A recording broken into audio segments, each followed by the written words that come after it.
What's up, everybody? Welcome back to my channel. We started playing Literature Club yesterday. Doki Literature Club. It's October, so we're playing horror games this month. So to remind everybody, this was suggested to me by a friend of mine that, oh yeah, you should play this. It's a horror game, and I started playing it yesterday. I'm like, it doesn't seem very horror, but it was verified by another person that yes, it is indeed a horror game, and things are getting kind of weird in this game. So we're moving on. We're just gonna continue where we left off yesterday, which was after the second round of poems. I think the game's pretty funny so far. I'm oddly enjoying this. This was way better than I thought it'd be, and if it starts to get like creepy, then all the better. So that's cool. So I'm just gonna remind everybody, if you're watching this on Twitch, feel free to follow me. That way you know when I go live.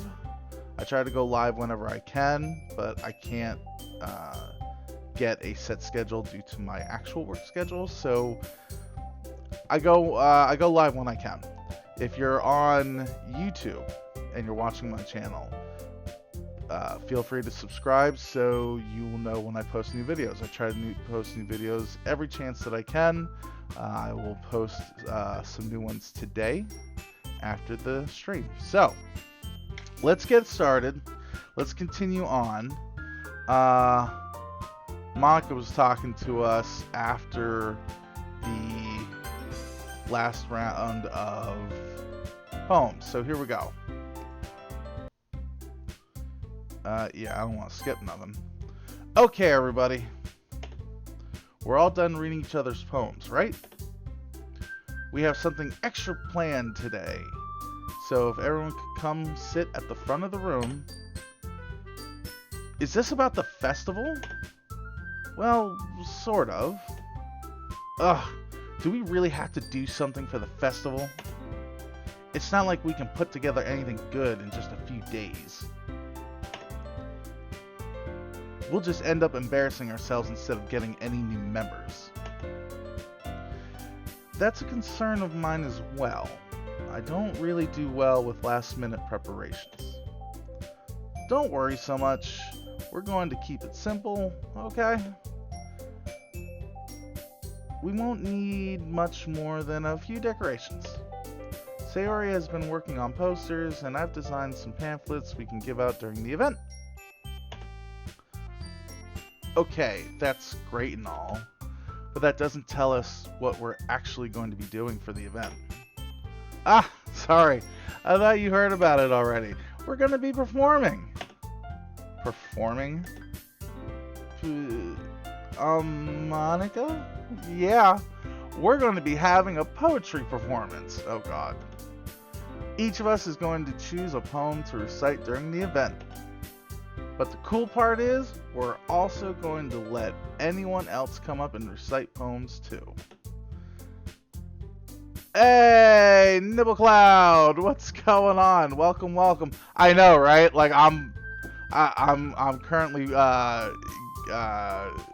getting connected with Yuri. That's who I naturally just went towards playing this game, but they're all cool. I'm not a I mean, yeah, they're all cool. Sayori's putting in some of the posters in case anyone wants to prepare ahead of time. Haha! Sayori, who's been coloring a poster, holds it up for us to see. Are you kidding me, Monica? You didn't already start putting these posters up, did you? Long and tall and big. Yeah, you're right. She is taller than the other ones. What's going on? How's your day going, Nibblecloud? Welcome to the stream. Well, I did. Do you really think it's bad of an idea? Well, no. It's not a bad idea. But I didn't sign up for this, you know. There is no way I'm going to be performing in front of a group of people like that. I agree with Natsuki. I'm not a fan of Natsuki just because a person like me in real life and a person like her in real life would just not be compatible. I could never in my life do something like that. Imagining it, Yuri shakes her head in fear. Guys! No, Sayori. I understand where they're coming from. Remember that Natsuki and Yuri have never shared their poems with anyone until just a couple days ago. It's a lot to ask for them to recite their poems out loud to a whole room full of people. I guess I kind of overlooked that. So, I'm sorry.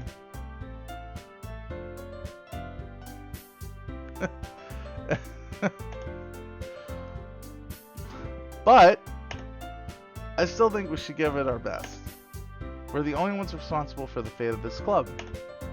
If we start the event and each put on a good performance, then it will inspire others to do the same. And the more people who perform, the better we'll be able to show everyone what literature is all about. Yeah! It's about expressing our feelings, your feelings, being intimate with yourself, what? Finding new horizons, and having fun. That's right. And it's those reasons we're all in this club today. Don't you want to share that with others? Oh, Nibble Cloud, thank you for following. Thank you so much. Super appreciate it. Thank you. Don't you want to share that with others? To inspire them to find the same feelings that brought you here in the first place? I know you do. I know we all do. And if all it takes is standing in front of a room for 2 minutes and reciting a poem, then I know you can do it. Natsuki and Yuri remain silent. Sayori looks worried. I guess that leaves me no choice. I agree. I don't think it's too much to ask. I think that Sayori and Monika have been trying really hard to get new members. And the least we can do is help them out a little bit. Well, maybe, but it looks like Natsuki doesn't have any arguments left. Okay, fine. I guess I'll just have to get it over with. Alright! Thanks, Natsuki. What about you, Yuri? Yuri dejectedly glances around at everyone else's expectant faces. I guess I don't really have a choice. Haha, that's everyone! You're the best, Yuri. Yeah. This club is seriously going to be the death of me. Oh gosh. You'll be fine, Yuri. But anyway, let's move on to the main event. I want each of you to choose a poem of yours. We're going to practice reciting them in front of each other. No way! Monika, that's too sudden. Well, if you can't recite the poem in front of the club, how do you expect to do it in front of strangers? Oh no. Don't worry. I'll start off to help everyone feel a little more comfortable. Can I go next? Please? Can I? Of course. Now, let's see. Monika flips through her notebook to a specific poem she has in mind for herself. She then stands behind the podium. The title of this poem is The Way They Fly. Ahem. Monika begins reciting her poem. Her clear, confident voice fills the room. More than that, her inflection is pristine. She knows exactly how to apply emotion behind each line she recites, bringing the words to life. Is this something she's done before, or is she simply a natural? I glance around me. Everyone has their eyes on Monika. Sayori looks amazed. Yuri has an intense expression on her face that I don't understand. Finally, Monika finishes the recitation. The four of us applaud. Monika takes a breath and smiles. That was so good, Monika! Thank you very much. I was just hoping to set a good example. Are you ready to go next, Sayori? I'll go next. What? Yuri's fired up all of a sudden? Yuri clutches a sheet of paper between her hands and stands up. Keeping her head down, she walks quietly over to the podium. This poem is called... Yuri anxiously glances at each of us. You can do it, Yuri. It's called... Affirmative of a Crimson Eye? What? Yuri's voice shakes as she starts reading her poem. Just a moment ago, she practically refused to do this. Why is she suddenly putting in so much effort? As Yuri gets past the first couple of lines, her voice changes. It's almost like what happens when Yuri gets absorbed into her books. Her quivering words transform into the sharp syllables of a fierce and confident woman. The poem is full of twists and turns in its structure that she enunciates with perfect timing. This must be a rare glimpse into the whirling fire Yuri keeps concealed inside her head. Yeah, I wonder. Suddenly, she's finished. Everyone is stunned. Yuri snaps back into reality and glances around her, as if she bewildered even herself. It's up to me to save the situation. I'm the first to start applauding. Everyone joins me afterwards and we give Yuri the recognition she deserves. It's not that we didn't want to applaud for her, but we were caught so off guard that we must have forgotten. As we applaud, Yuri holds the poem to her chest and rushes back to her seat. Yuri, that was really good. Thank you for sharing. Looks like Yuri is down for the count. Okay, I guess I'm next then. Sayori hops out of her chair and cheerfully walks to the podium. This one's called My Meadow. Ha ha ha. Sorry, I giggled. Sayori, it's a lot harder than I thought. How did you guys do it so easily? Try not to think like you're reciting to other people. Imagine you're reciting it to yourself, like in front of a mirror or in your own head. It's your poem, so it'll come out the best way that way. I see. Okay then. Sayori begins her poem. Somehow it feels like her soft voice was made as a perfect match. The poem isn't aimlessly cheery like Sayori is. It's serene and bittersweet. If I were to read this poem on paper, I probably wouldn't think much of it, but hearing it come from Sayori's voice almost gives it a whole new meaning. Maybe this is what Sayori meant when she said she likes my poems. It's like I get to reach out more deeply into someone I thought I knew through and through. Sayori finishes and we applaud. I did it! Good job, Sayori. Even Chris liked it. What does that mean? Even I liked it. I guess that's a good sign. What does that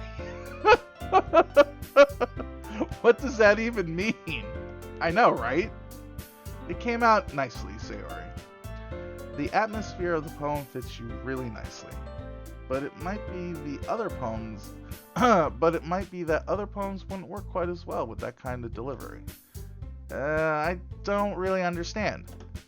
In other words, I've seen poems of yours where that sort of gentle delivery wouldn't work as well. They might need a little more force behind them depending on what you're reading. Oh, I know what you mean. Well, I've been practicing that kind of thing.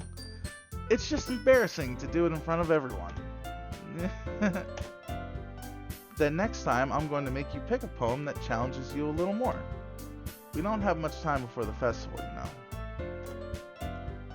Okay. Now who's next? Natsuki? I'm Natsuki. I'm Grumpin. Don't make me go before Chris. It's not like I can compare you guys anyway. Might as well let Chris lower everyone's standards a little before I had to do it. What? Natsuki, it's fine. It's fine. It's not fine. That hurt my feelings. It was hard picking all those words. I might as well get it over with. But it's not like I have much of a selection of what to read. I'll just have to go with what I wrote for today. I stand up and step in front of the podium. Everyone has their eyes on me, making me feel terribly awkward. I recite my poem. Since I'm not exactly confident in my own writing, it's hard to put energy into it. Despite that, once I finish, I receive applause anyway. Sorry, I'm not really as good as everyone else. Don't worry about it so much. I think it's less about your abilities and more about your lack of confidence in your writing. That's something that'll improve over time, though. Yeah, maybe. Alright then. That just leaves you, Natsuki. Yeah, I'm going. Natsuki begrudgingly gets out of her seat and makes her way to the podium. The poem is called... It's called... Why are you all looking at me? Because you're presenting. Anyway, the poem is called Jump. Natsuki takes a breath. Once she starts reciting her poem, her sour attitude disappears a little. While she's still a little enthused, her poem has a rhythm and rhyme to it. There it is. I read. It's Natsuki's trademark style, and it works surprisingly well when spoken aloud. The words feel like they bounce up and down, as if giving life to the poem. Natsuki finishes and everyone applauds.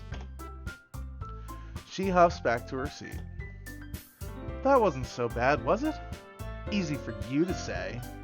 You better not make me do that again. Do you at least feel prepared enough to recite a poem in front of other people? I mean, doing it in front of other people will be way easier. I can put on whatever face I want for other people, but when it's just my friends, it's just embarrassing. That's a surprise, Natsuki. I think I would be the other way around for me. Well, that's just how it is, so... Well, I guess in that case, you won't mind to worry about you won't have much to worry about the festival. That said, I want to thank everyone for coming through. It might be hard, but I hope that you all have an idea of what it's like now. Make sure you pick a poem and get enough practice before the festival, okay? I'll be making pamphlets, so let me know ahead of time what you'll be reciting. Jeez, I should probably find some other poem to recite instead. That's fine too. It doesn't have to be your own. I'm already pleasantly surprised that you're putting in all this effort for the club. It makes me really happy. Yeah, no problem. Okay, everyone. I think that's about it for today. I know the festival's coming up, but let's try to write poems for tomorrow as well. It's been working out really nicely so far, so I'd like to continue that. As for the festival, we'll finish planning tomorrow and then we'll have the weekend to prepare. Monday's the big day. I can't wait! I can do this. Alright. I stand up. There's no way I'll be able to find the same enthusiasm as Sayori or Monica, but I'll do my best to get through. If it's for the sake of the club and impressing Monica, then I'll have to do my best. Ready to go, Sayori? Yep! Look at you two, always going home together like that. It's kind of adorable, isn't it? Jeez, guys. That makes such a big deal out. She is my neighbor. It must be a little nice, though. Well, yeah. How am I supposed to respond to that? It's okay, Chris. You don't have to say it. Whatever, let's go already. I'll walk home with Sayori once more. Even though it's only been a few days, a lot of things have already changed. But today, Sayori is being a little quieter than usual on the way home. Hey, Sayori. Sorry, I was spacing out. No wonder. I was thinking about something from earlier. I like how we get to... I mean, Sayori fumbles with her words. So, let's just say that one day Yuri asked to walk home with you. What would you do? What kind of question is that? You're kind of putting me on the spot here. Well, goddamn, I'd walk home with Yuri. And I'm only saying that because the weird part is, Sayori really reminds me of my fiance. She's very bubbly and she does the same things. Like, she she mispronounces words a lot, and she's just... My fiance definitely is Sayori, and it's adorable, and I'm going with Yuri in this game. Walking home with Yuri, huh? Why does the thought of that make my heart pound? I mean, given how hard it is for her to socialize, I would feel awful turning her down, so... Isn't she so beautiful and smart? That has nothing to do with what I just said.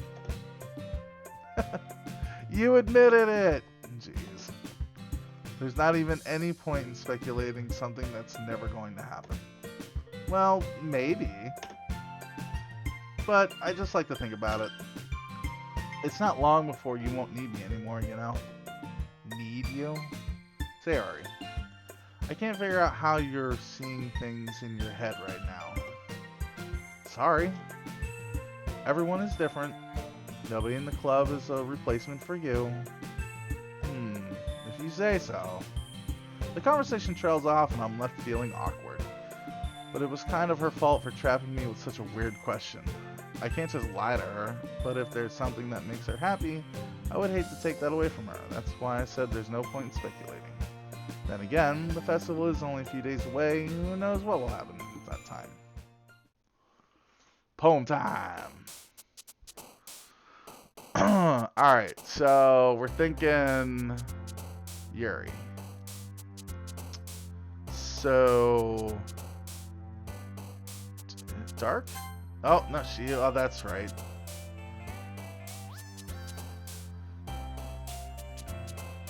Universe.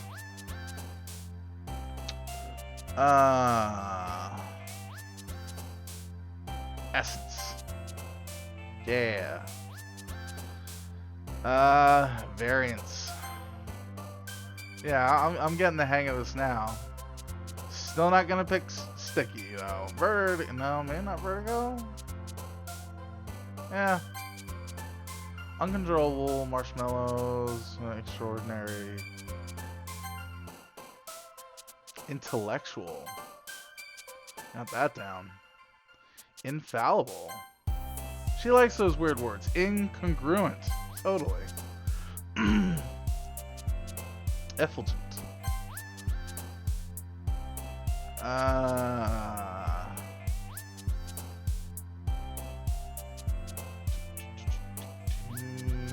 Fear. Oh, no, that's her. Yeah, she wears her like the emotion words are totally on like her sleeve. Unrestrained. Entropy. Ambient.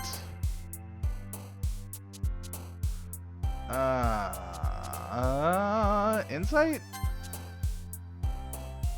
Disarray.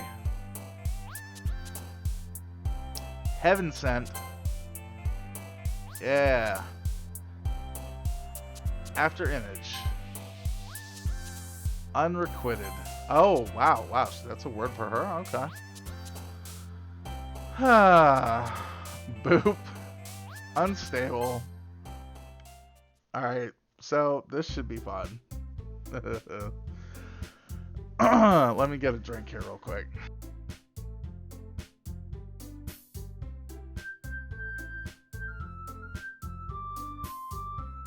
Unlike yesterday where I did like the whole 2-hour play session, I didn't have one drink with me, so my voice really got a little raw towards the end. Today, I do happen to have a drink with me, so it'll be a little bit better. Alright, let's see. Oh man, I'm the last one here again. Don't worry, I just walked in too. Were you practicing piano again? Yeah. You must have a lot of determination. Starting this club and now picking up piano? Well, maybe not determination, but I guess passion? Remember that the club wouldn't be here if it wasn't for all of you. And I'm super happy that you're all willing to help out for the festival too. I can't wait for the festival. What? It's gonna be great. Yeah, I know, right? What? Weren't you complaining about it yesterday, Natsuki? Well, yeah. I'm not talking about our part of the festival, but it's a whole day of school where we get to play and eat all kinds of delicious food. You sound a bit like Sayori all of a sudden. Monica, do they usually have fried squid? Squid? That's a pretty specific thing to look forward to. Oh, come on. Are you saying you don't like squid? You of all people? What do you mean, you of all people? And I didn't say I don't like it. Besides, what do you mean by you of all people? Because it's right in your name. Monica. Oh, yeah. Eh? That's not how you say my name at all. Also, that joke makes no sense in translation. Huh. Never mind. Let's just focus on our own event for now, okay? Fine. Your reactions aren't as fun as Yuri's or Sayori's anyway. Excuse me, where is Sayori anyway? Oh, there you are. Sayori is sitting at a desk in the corner of the room looking down at nothing. I walk over to her. Hey, Sayori. I wave my hand in front of her face. Oh, you're spacing out again. Sorry. Don't mind me. You can go talk to everyone else. Huh? Is everything alright? Of course. Why wouldn't it be? It just feels like you're a little off.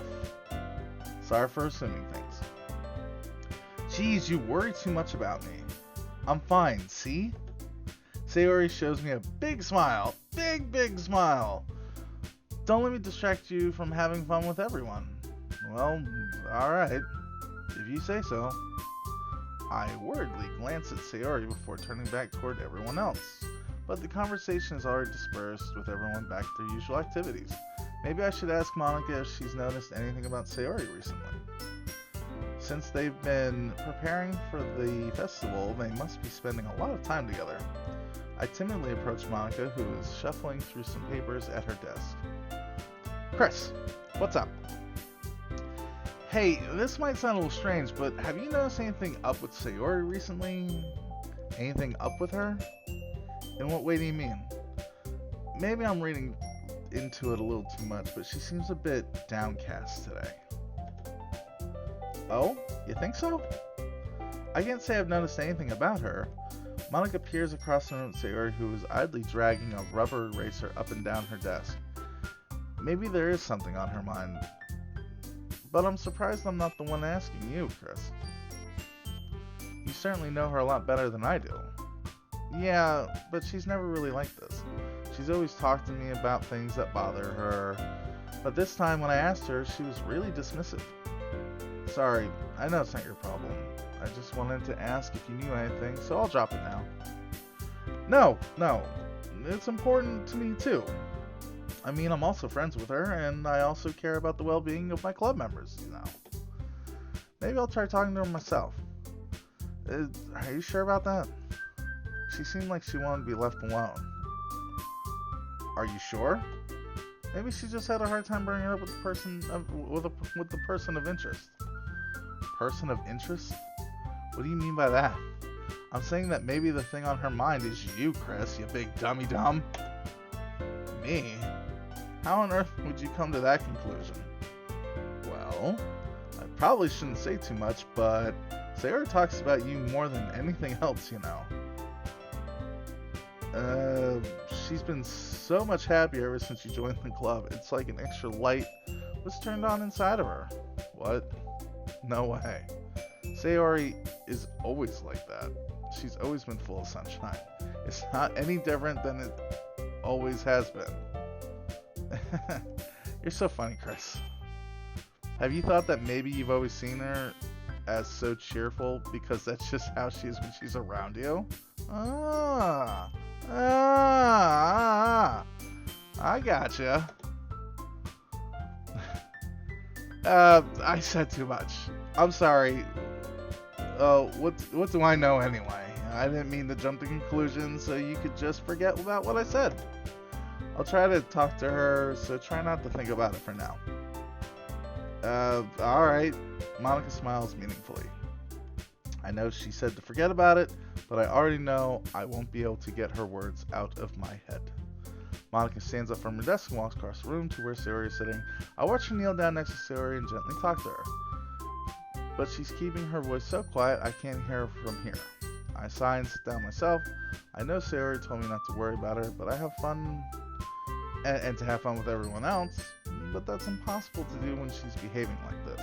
Exactly how much do I care about her that I'm letting this weigh me down so much? Now it feels like I'm the only... Now it feels like I'm the one behaving out of the ordinary. But there's nothing I can do besides wait for Monica. Why does it feel like I'm being watched? I glance around the room. Whoa! Hey, Yuri. Shadow. Suddenly I notice Yuri peering at me from over her book. But she looks away just as quickly with a flustered look on her face. I realize that she won't get anywhere like this. I've never really seen Yuri approach anyone or start a conversation on her own accord, so I have no choice but to approach her myself. By now, it's a little easier for me to do that. I stand up from my desk and sit in one next to her own. Ooh, music change. I didn't mean to bother you or anything. Relax. You didn't even do anything. But I could tell that you wanted to be alone with your thoughts. Alone with my thoughts? How were you even able to tell what I was thinking, that I was thinking like that? Well, it's something I do a lot. So it wasn't hard for me to spot based on your posture and expression. Not that I was staring or anything. Of course. I didn't do anything creepy like that. In any case, I guess you were right. I'm sorry if I caused you any concern. Don't apologize. Your troubles are only the concern of those who willingly share in that concern. Of course, there are certainly those who find the most comfort in keeping to themselves. But if you would prefer to share what's on your mind, then I would be glad to listen. It's really not that big of a deal. I was just feeling a little uneasy about Sayori. Sayori? Yeah, she seems a little off today, but when I asked her about it, she didn't want to admit it to me. So I can't help but wonder if something happened to her. Oh, that's quite romantic. So sorry. I didn't mean to say something stupid. It's not that, I just don't want you to misunderstand. Sayori and I have been friends for a long time, that's all. Ah, I see. Ah! Hey! How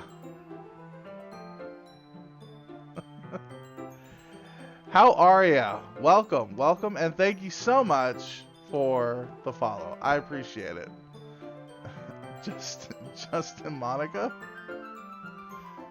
Nice to have you. Welcome. This is not a horror game? Well, everybody else is telling me it is. Though I will admit, I haven't gotten to any horror yet, I guess. But things are also kind of getting weird. So maybe it's just a weird game. I don't know yet. We're getting through it because I'm now invested. I am now invested into this, so I gotta see it through. Gotta do it. Where were we? Then perhaps it is unusual for her to be dismissive to you about her feelings. Or maybe I'm just reading into it a little too much. Chris, the world is full of meaning, often hidden deep beneath plain sight. And there are many untold mysteries behind every person, no matter how well you may know them. Ah, so you think that there might be something behind it after all. I think that Sayori is a very complex person. She is. Her mannerisms on the outside don't always match what may be going on inside her head. And she may not always know what she wants. I think every girl in this game is a super complex puzzle. I think they all got issues. I noticed her strange behavior today too. And I also feel some concern for her. But in your case, it looked like she was fully occupying your thoughts, wasn't she? Well, I guess that was the case. Sayori, she really means a lot to you, doesn't she? Uh, I guess. But you don't need to put it that way. We're just good friends, that's all. Yeah, she's just a friend, Yuri. Yuri suddenly looks deeply into my eyes. Ooh, my eyes. Her expression is gentle and curious, as if she was searching for something. Embarrassed, I avert my gaze. Sometimes a person's mysteries are untold even to themselves. And you, as someone honest and caring, may uncover feelings you weren't aware were in you. That is, I think that she would be a very fortunate person to have you feel that way about her. Yuri, you're giving me too much credit. I'm a pretty simple guy, so I think I'm pretty good at understanding my own feelings. I'm not nearly as sophisticated as you. That's not a compliment, is it? It is what it is. It is what it is. Love it. Anyway, as long as we're here, why don't we do some reading? Well, as long as you're okay with it. Yeah. I should be taking my mind off this whole thing anyway. Why don't we go ahead and get started? Yes, let's. Actually, I have a request. Do you mind if I make some tea first? Not at all. What's in the tea? Thanks very much. If there's one thing that can make my reading time here any better, it's a nice cup of tea. Not to mention for yourself as well. Yuri stands up and makes her way to the closet. I follow and watch as she retrieves a small water pitcher from the shelf, the kind with a filter inside. Can you hold this a second? Sure. Yuri hands me the water pitcher and also fetches an electric kettle. I'll go on to plug this in at the teacher's desk, and then we'll go get some water. She walks past me and sets the kettle down at the teacher's desk. I simply watch her movements. To my surprise, the way she moves really contrasts her speaking mannerisms, especially because of her long legs. Yuri appears elegant and methodical. Okay, may I have the water pitcher? Thanks, I'll be right back. I might as well walk with you. Yeah, why not? Shall we go then? Yeah. Where are you two off to? Yuri was going to make some tea, so I suddenly realized how weird it sounds to explain this to Monica. We're just filling the water pitcher. Ah, okay. Sorry, I was just a bit curious. That's kind of a one-person job, isn't it? That's... Monica, please mind your own business for once. Oh! Or do you want to tell me there's something wrong with helping involve Chris in club activities? My mouth gapes. Yeah, I know, right? Holy cow, Yuri put out the venom on that one. I suppose there's nothing wrong with that. Then let's go, Chris.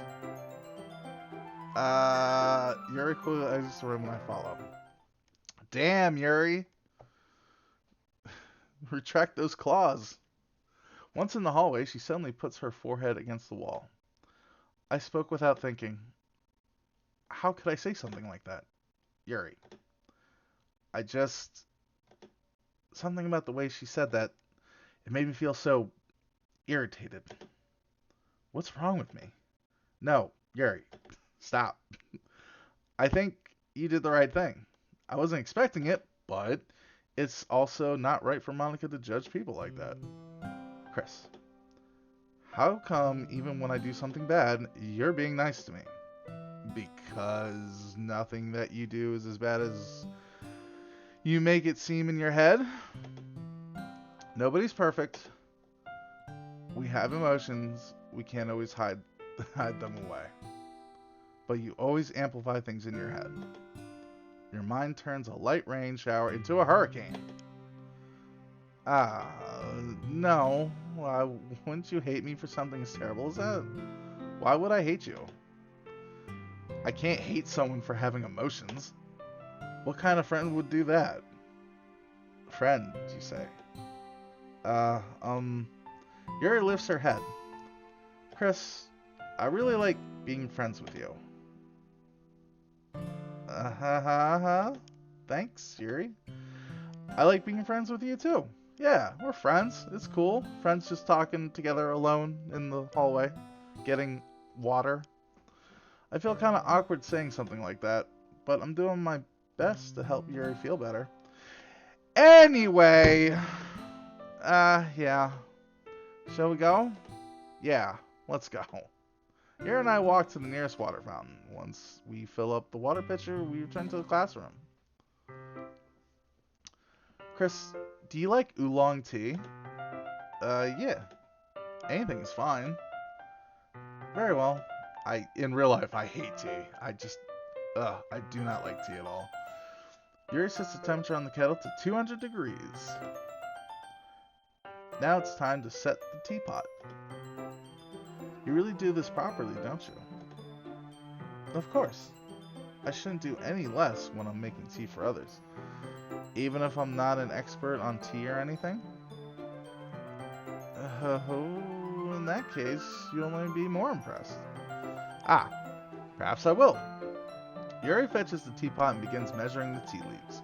To my surprise, she even starts humming a little to herself. You must be in a really good mood now. Is that so? I was letting it show, and you noticed. I was doing a bit of thinking, and I decided I would try expressing myself a little bit more.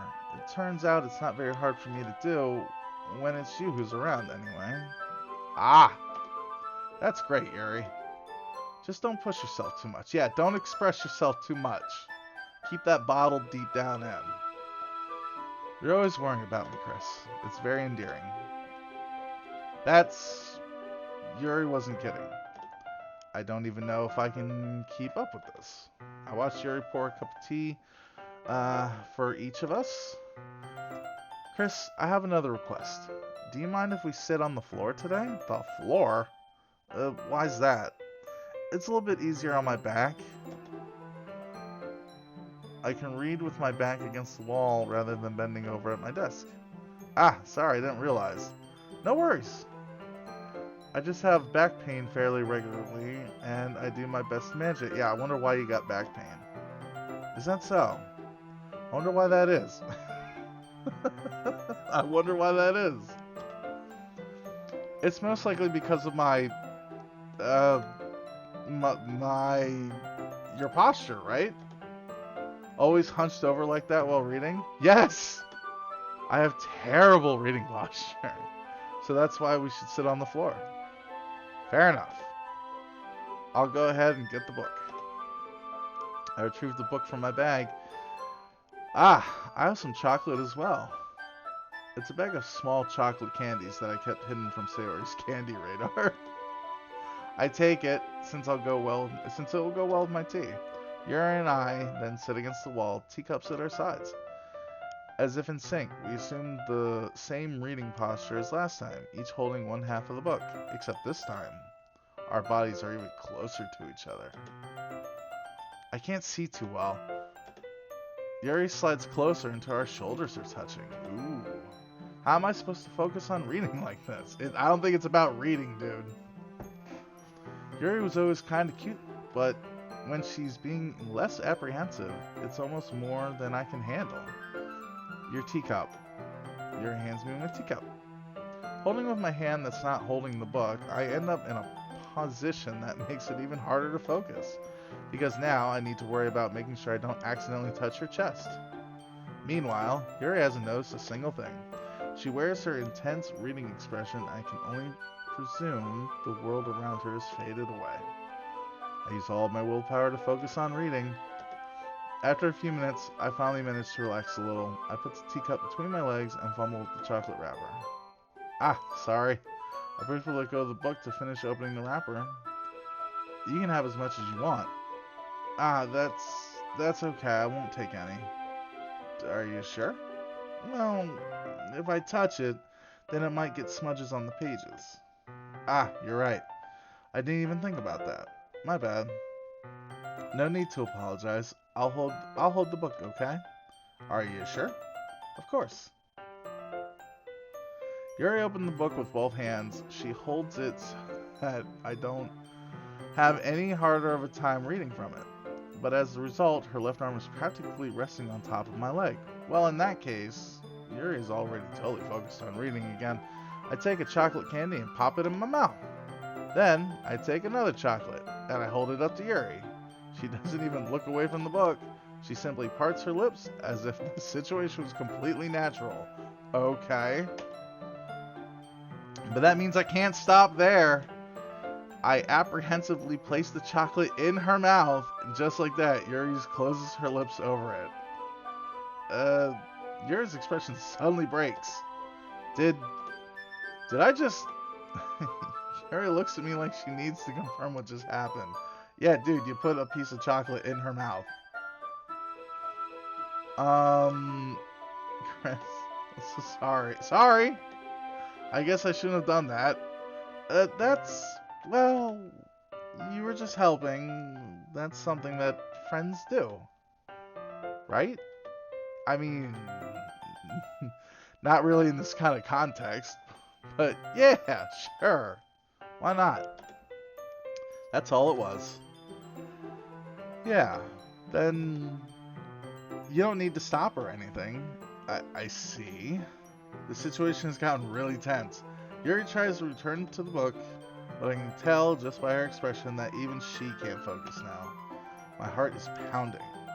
I nervously take another chocolate between my fingers.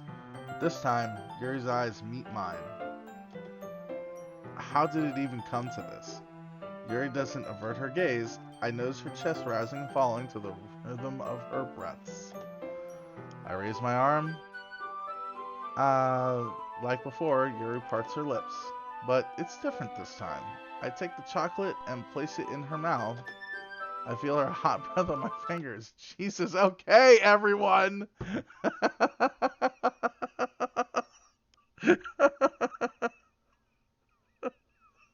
The music stopped.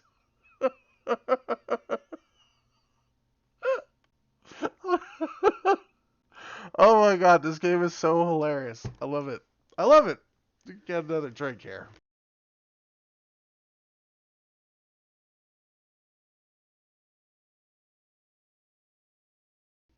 Even I was like, all right, this is getting a little serious here. So thank you, Monica, for interrupting. Okay, everyone. What? Yuri jolts back. It's time to share poems. Yeah, poems. Chris, you can help Yuri put away the tea stuff, right? Yeah, of course. Okay, thanks. The spell is abruptly broken. I'll take care of the cups. Yeah, you do that. Yuri picks up the teacups from the floor. I pick up the bag of chocolates. In the end, we hastily clean up without so much of a word between us. I get the feeling this is something neither of us will have the courage to bring up. Alright, I gotta read her poem.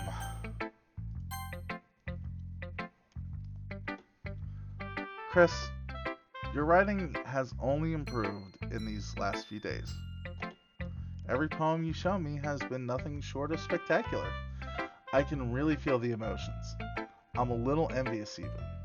I don't think it ever came to me this naturally.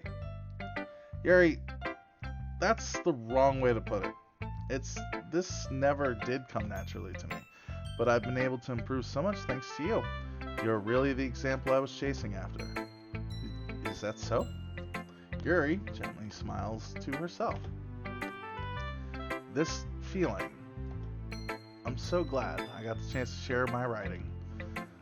I've never thought it would feel like this. I remember you mentioning that yesterday.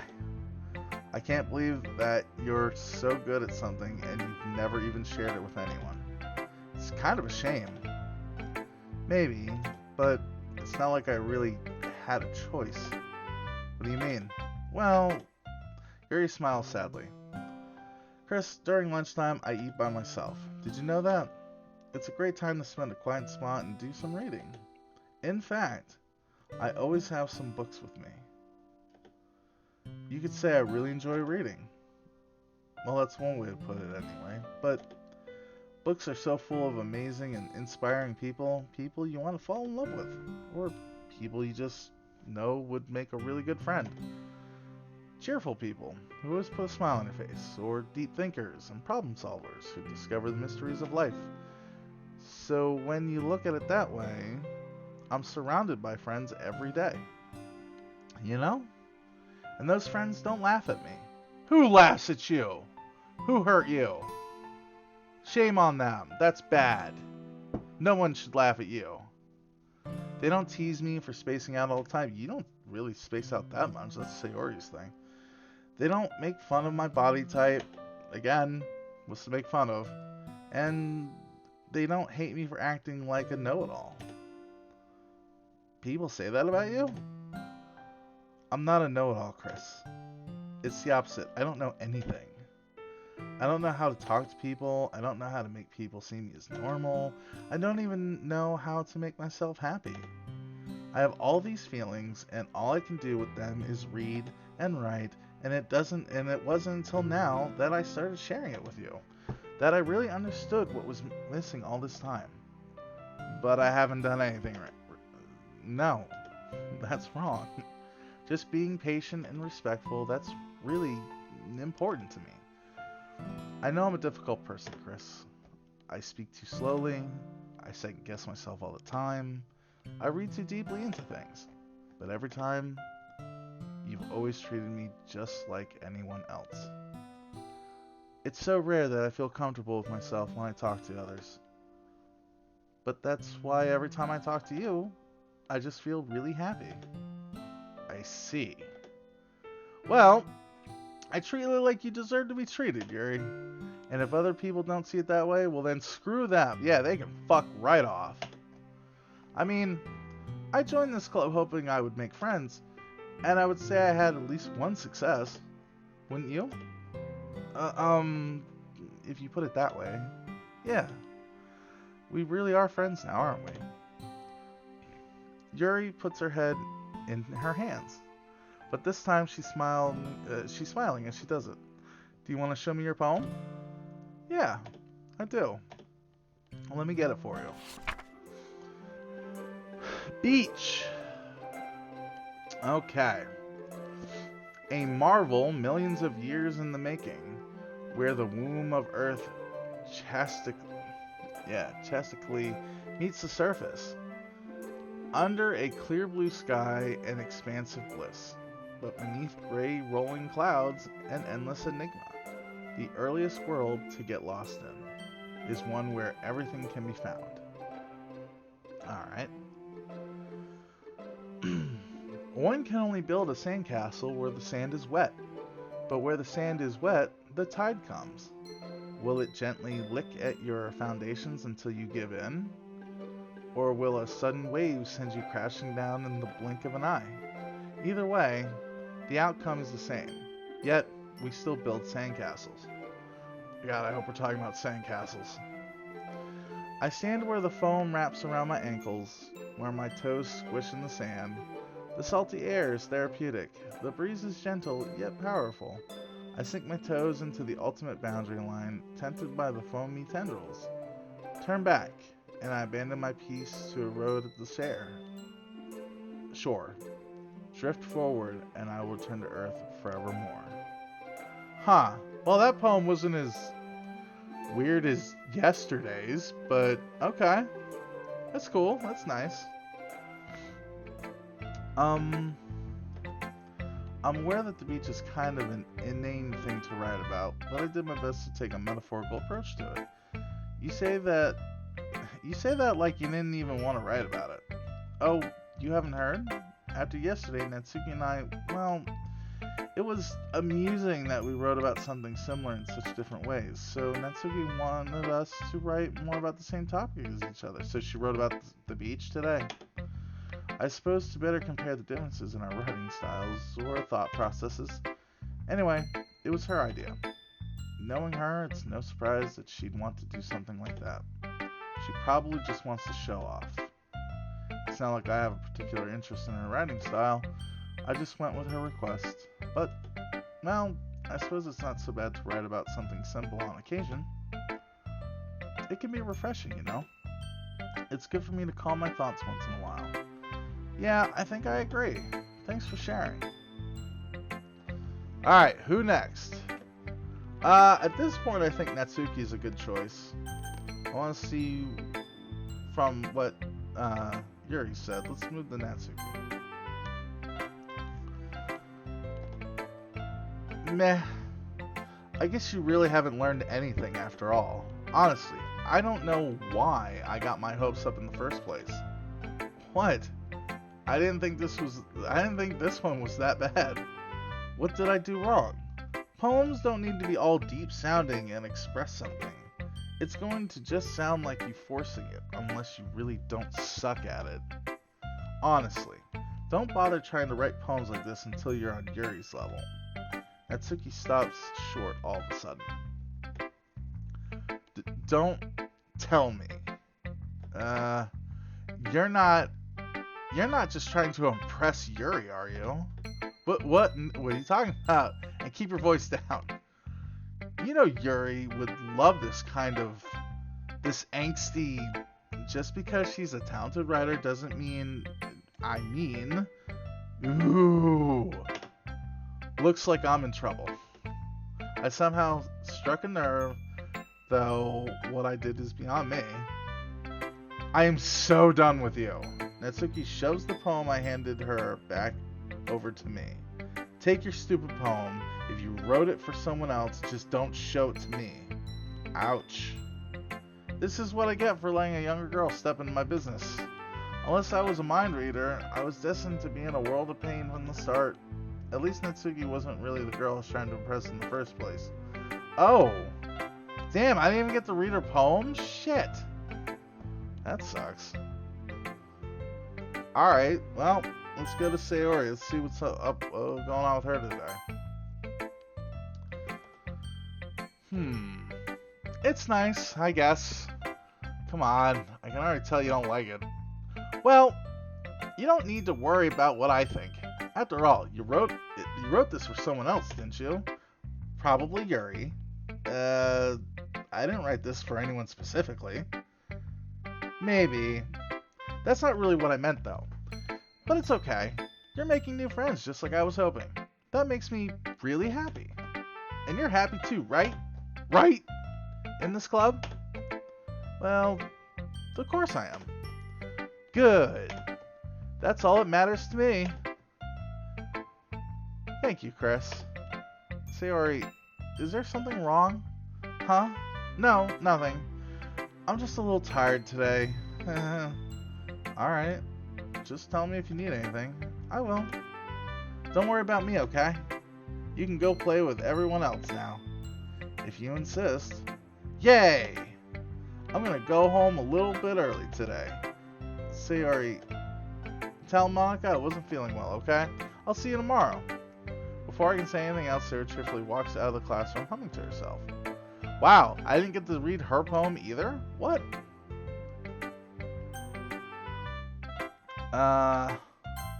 Okay, well, let's see what's up with Monica.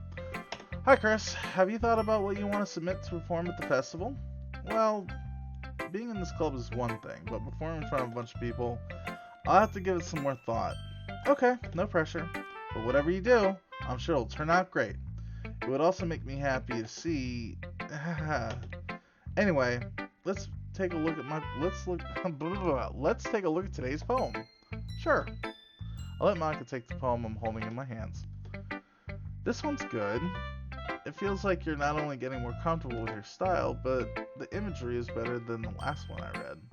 Just wondering, but have you been finding inspiration in Yuri's writing style? I guess so. You can't deny what she's talented. Yeah, totally. I think her poems are the most romantic. That's the best way to describe it. She's like a totally different person than when she picks up a pen. I noticed that too. Or when she's talking about literature, it's like a light turns on inside her. Sadly, it's hard to get much personal conversation out of her. Trust me, I've tried. Who knows what goes on in that head of hers? I hope you don't mean that in a bad way. No, of course not. I just meant that I wish she didn't keep so much to herself. But still, defending her like that, you must be pretty into her. You completely misunderstood. Calm down, I'm kidding. Besides, I'm pretty sure she's already got a boyfriend. Wait, really? Yeah, a fictional one anyway. Oh. Monica kind of whispers that last part to me. It's just a hunch, but, well, there's not really anything wrong with that. Oh, well, I know. I was just saying, anyway. I'll share my poem with you now, alright? Alright. Alright. The Lady Who Knows Everything. An old tale tells of a lady who wanders earth. The lady who knows everything. A beautiful lady who has found every answer. All meaning, all purpose, and all that was ever sought. And here I am, a feather. Lost adrift the sky, victim of the currents of the wind. Day after day I search with little hope, knowing legends don't exist. But when all else has failed me, when all others have turned away, the legend is all that remains, the last dim star gleaming in the twilight sky. Until one day, the wind ceases to blow. I fall. And I fall and fall and fall even more, gentle as a feather, a dry quill, expressionless. But a hand catches me between the thumb and forefinger, the hand of a beautiful lady. I look at her eyes and find no end to her gaze. The lady who knows everything knows what I am thinking. Before I can speak, she responds in a hollow voice. I have found every answer, all of which amount to nothing. There is no meaning, there is no purpose, and we seek only the impossible. I am not your legend. Your legend does not exist. Wow. And with a breath, she blows me back afloat, and I pick up a gust of wind. Wow. You know, I feel like learning and looking for answers are the sorts of things that give life meaning. Not to get too philosophical or anything, but it was kind of on my mind, so that's what I wrote about. I see. I never really put much thought into it. In a way, it's almost paradoxical. Because if we had all the answers, wouldn't the world start to lose its meaning? You know, there's one thing I noticed. It seems like everyone in the club prefers writing about things that are more sad than happy. Are you surprised? I mean, if everything was okay, we wouldn't really have anything to write about, would we? Humans aren't two-dimensional creatures. I think you'd know that better than anyone. What? You mean one-dimensional? Yeah, that. Wait, what? What does that mean? Why would I know that more than anything else? Here's Monica's writing tip of the day. Are you ever too shy to share your writing because you're afraid it's not that good? It can be really disheartening to get a lukewarm response to something you put so much into. But if you find other people who enjoy writing, then sharing becomes a lot easier. Because instead of just telling you that your writing is good, or okay, or bad, they'll want to focus more on everything that went into it, and the things you can work on. It's much more encouraging that way, and it will make you want to continue improving. It's almost like having your own little literature club, don't you think? That's my advice for today. Thanks for listening. Okay, you three. We're all done sharing poems, right? Why don't we start figuring out... Hold on a second. Damn it. Is it just me, or did you say something strange just now? Something did sound a bit unusual. That's right. You deviated from your usual catchphrase when dressing the club. Catchphrase? I don't have a catchphrase. Jeez. Why is the mood so weird today? Look, even Yuri isn't immune to it. Stagnating air is common foreshadowing that something terrible is about to happen. In your books, maybe. Look, the only thing different is that Sayori isn't here. Ah, it seems you're right. Sayori always helps lighten the mood a little bit, doesn't she? It's almost like everyone's balance is thrown off a little when she's not around. Where the heck did she run off to anyway? I thought she just went to pee. Natsuki, please show some decency. Oh, come on. She actually wasn't feeling too well and went home early. Is that so? I hope she's alright. Seriously. Of all the times to not go home with her, you picked the time she's not feeling well? So much for you two being all lovey-dovey. No. First of all, stop misunderstanding my friendship with Sayori. And second, she's kind of been avoiding me today, so I didn't want to force it. Oh? That curious expression coming from Yuri of all... That curious expression coming from Yuri of all people? Calm down, guys. Jeez, we are really each other's throats today. I talked to her earlier and everything's fine. What did she say? Anyway, we need to figure out the rest of the festival preparation, so let's decide what everyone will be doing this weekend. I already know what I'm doing. That's right. Natsuki will be making cupcakes. But we might need a lot of them, and different flavors. Can you handle all that yourself, Natsuki? Challenge accepted. And as for myself, I'm going to be printing and assembling all the poetry pamphlets. Sayori will be helping me design them. And as for Yuri, you can, guys, can you help me come up with something for Yuri? I'm useless. No, you're not useless. You are not useless. That's not it at all. You're the most talented person here, you know. Ooh. Now Natsuki's pouting too. Jeez. Even I can tell now. I guess I never gave Sayori enough credit, but I can tell things are even harder on you when she's not around. That may be the case. But if I can't also be a leader on my own, then I won't grow as a person. So, Yuri, you have beautiful handwriting, you know, so you should make some banners and decorations to help set the atmosphere. Atmosphere? About that, I love atmosphere. Yuri's expression suddenly changes as she stares at her desk in focus and starts nodding to herself. Your mind is already racing, I see. That's great. You'll be a wonderful help, Yuri. But anyway, that just leaves you, Chris. The one who's truly useless? Don't say that. In fact, both Natsuki and Yuri have some pretty heavy tasks to handle. It would probably go a long way to give one of them a hand. You could always help me out as well.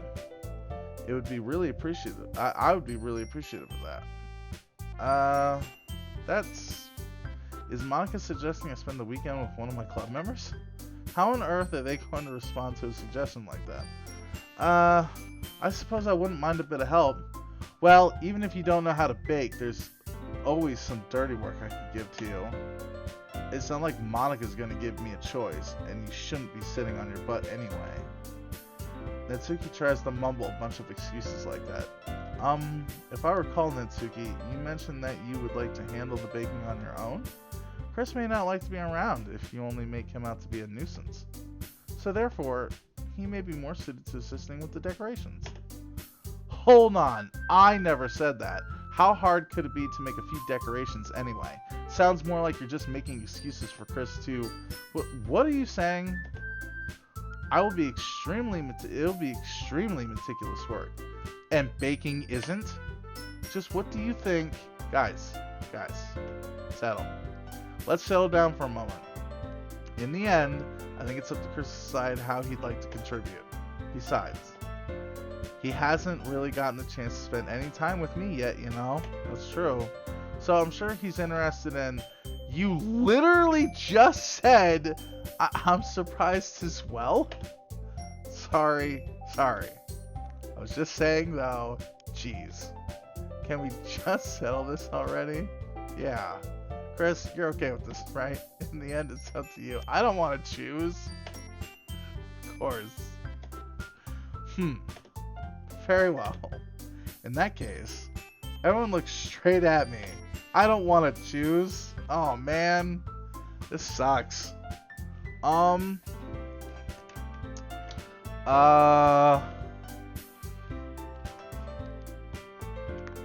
So if I go with Natsuki, it's just gonna be like I'm just gonna be reamed out like the whole time. Now I'm sure she's a nice girl once you get, like, once you punch through that hard outer shell with like a sledgehammer, but gonna have to pass on baking duties. Yuri. So I just had like a weird moment with her, and I don't know about Yuri yet. Monica would be interesting. I haven't really had any chance to really do anything with her yet, so that could be cool. Yeah. Oh, Sayori. ... Let's go, Yuri. Screw it. Whatever. Well, I'll probably be most useful helping Yuri. Me? Are you serious? Why would you, Natsuki? I can already tell you're about to say something mean. No, I was just saying. So you'll be helping Yuri then, Chris? Yeah, that's what I'm going to do. I'm glad. I have a bad habit of overthinking these sorts of things, so I think your assistance will be very useful. Do I get to go to her house? That's great to hear. Natsuki, will you be able to handle the baking yourself? I mean, yeah, I already said I'd be fine. Okay. Everyone can tell that Natsuki's feeling a little sour. So, is that everything we needed to cover? Yeah, yeah, that should be about it. Are you guys excited?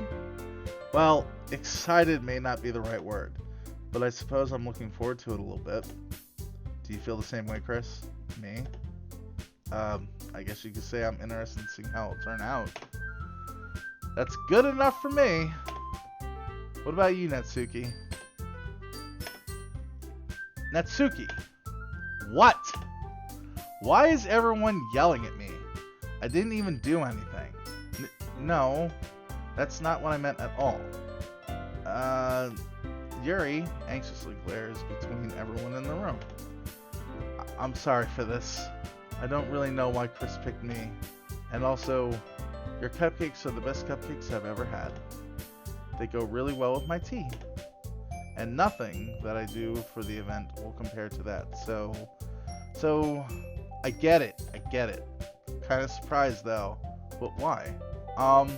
Well, I'm the one acting immature. I already know that.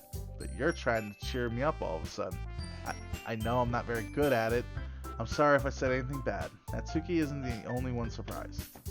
Monica and I are also taken back by Yuri's words.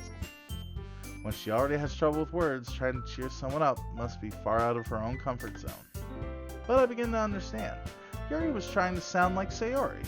Even if it didn't work perfectly, I can tell that she tried to say something Sayori would say at a time like this. Because Sayori always helped everyone smile and feel good about themselves. No, I kind of appreciate it. I'm sorry for making a big deal of nothing, but I'm going to say this. You better bet that my cupcakes are going to be the best part of the whole event. I believe you. Yeah, I hope to see everyone do their best. But with that, there's nothing more for today, so I guess it's time for us to head home. Alright, let's get out of here then. Everyone packs up their things. I start to follow Monica and Natsuki out the door as they chat between each other. I turn around. Sorry. I realize that I don't have any way of contacting you this weekend. Oh, you're right. I can't believe it slipped my mind. Should I give you my phone number? I think that would be the best way, yes. Alright then. Yuri and I exchange phone numbers. Okay. Then I'll be stopping by your house on Sunday. My house? Is that a problem? No, not at all. I just thought it'd be the one going to your house since I'm the one helping you. I suppose that makes sense, but if you don't mind, I think I'd prefer going to your house. Alright. In that case, it won't be a problem. I decided not to pursue Yuri for a reason. It's not like it should matter much either way, so I'll just need to make sure my room is clean. I hope I managed to make myself useful in some way. I'm not nearly as creative as you are. Don't underestimate yourself, Chris. I think that we'll make a really productive team. Even if you only choose me because you felt bad or something. Wait, you don't actually think that, do you? I don't know. It's difficult to come up with any other reason you may have chosen me. You're forgetting the one reason with the most common sense. I chose to help you because that's what I want to do. But Yuri thinks to herself with an extremely tense expression. Yuri, you're overthinking this. You wanted me to point out when you're overthinking, right? Didn't realize. I'm telling you, I want to. That's all there is to it. Do you believe me? Yuri thinks really hard again. She looks straight in my eyes for a long while. I believe you. As if it took her tremendous effort, Yuri finally says that and relaxes her expression. And I'm really looking forward to Sunday. Yeah? I am too. After that exchange, I make my way out the door and Yuri follows. I can't believe this. Yuri is going to be coming to my house on Sunday. My anxiety shoots through the roof. Even though I've gotten pretty used to handling her at this point, there's no telling what might end up happening when we're outside of school. More than that, she told me that she was looking forward to it. Is this the chance I have to make something happen between us? Or is it too early for that? Only time will tell. But until then, I won't be able to make a mind off it. I seriously can't wait. Drink time.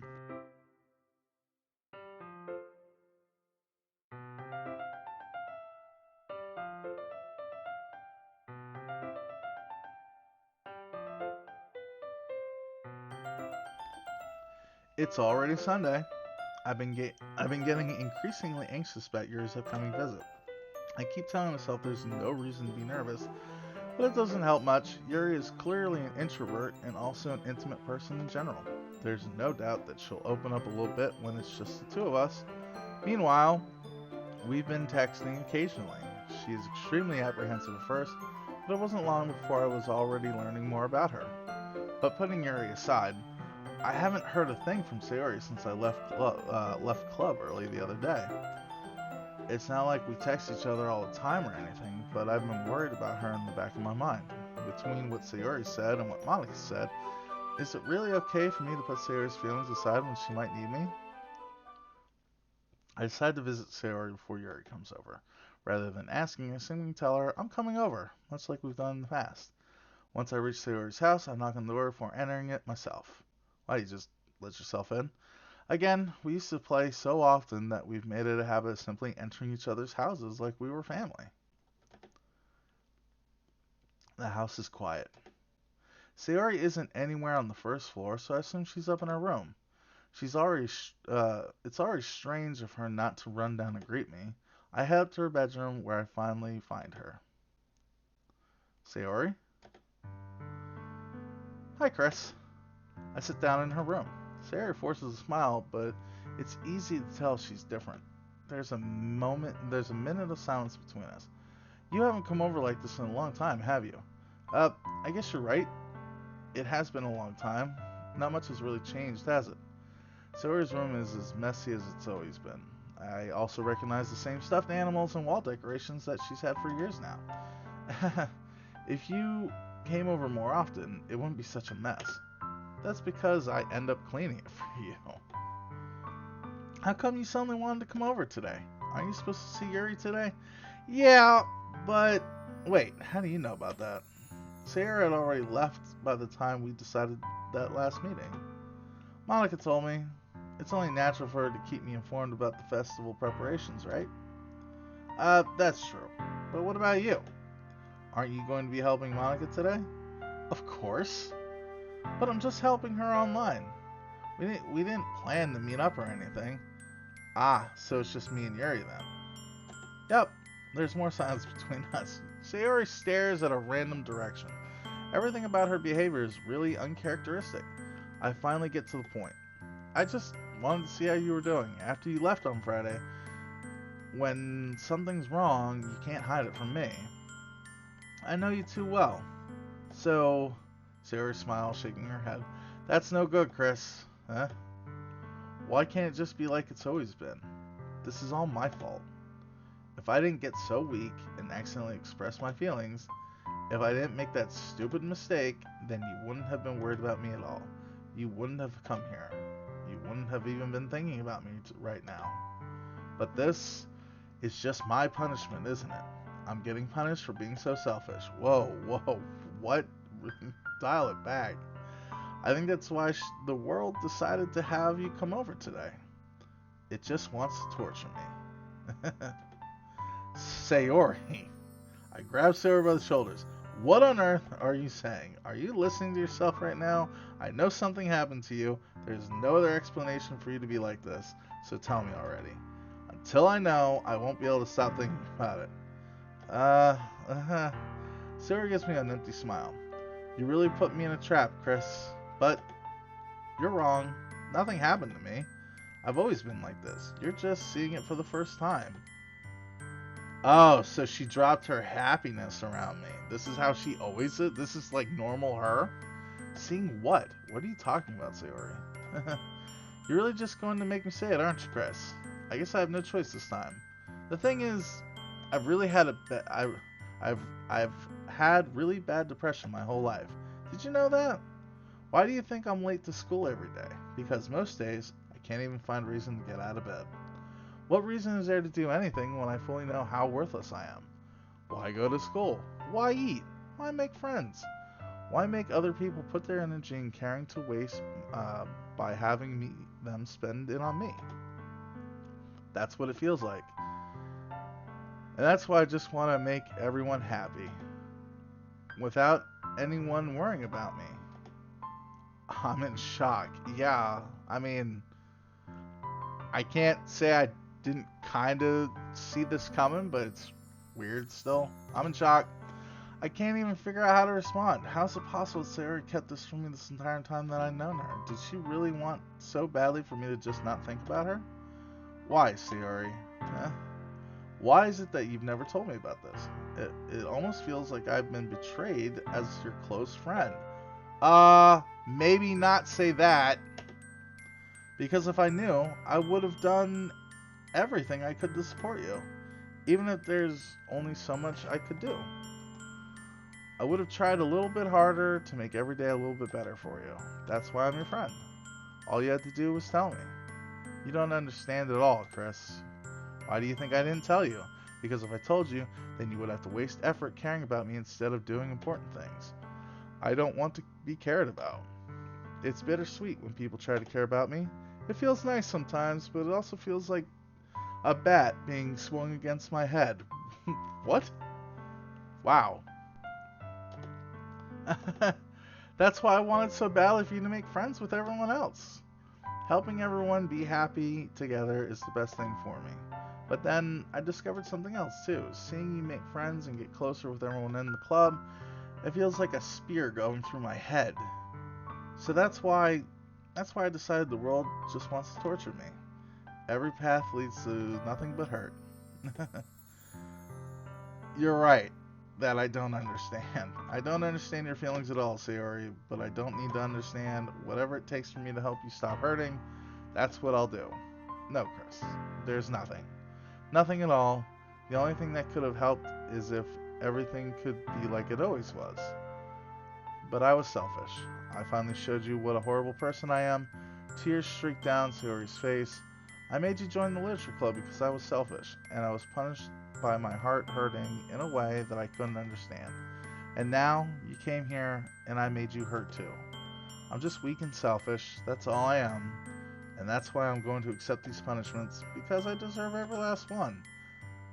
Without thinking, I once again grabbed her shoulders. This time, I pull her into a tight embrace. Chris, Sayori, I don't care if you feel selfish.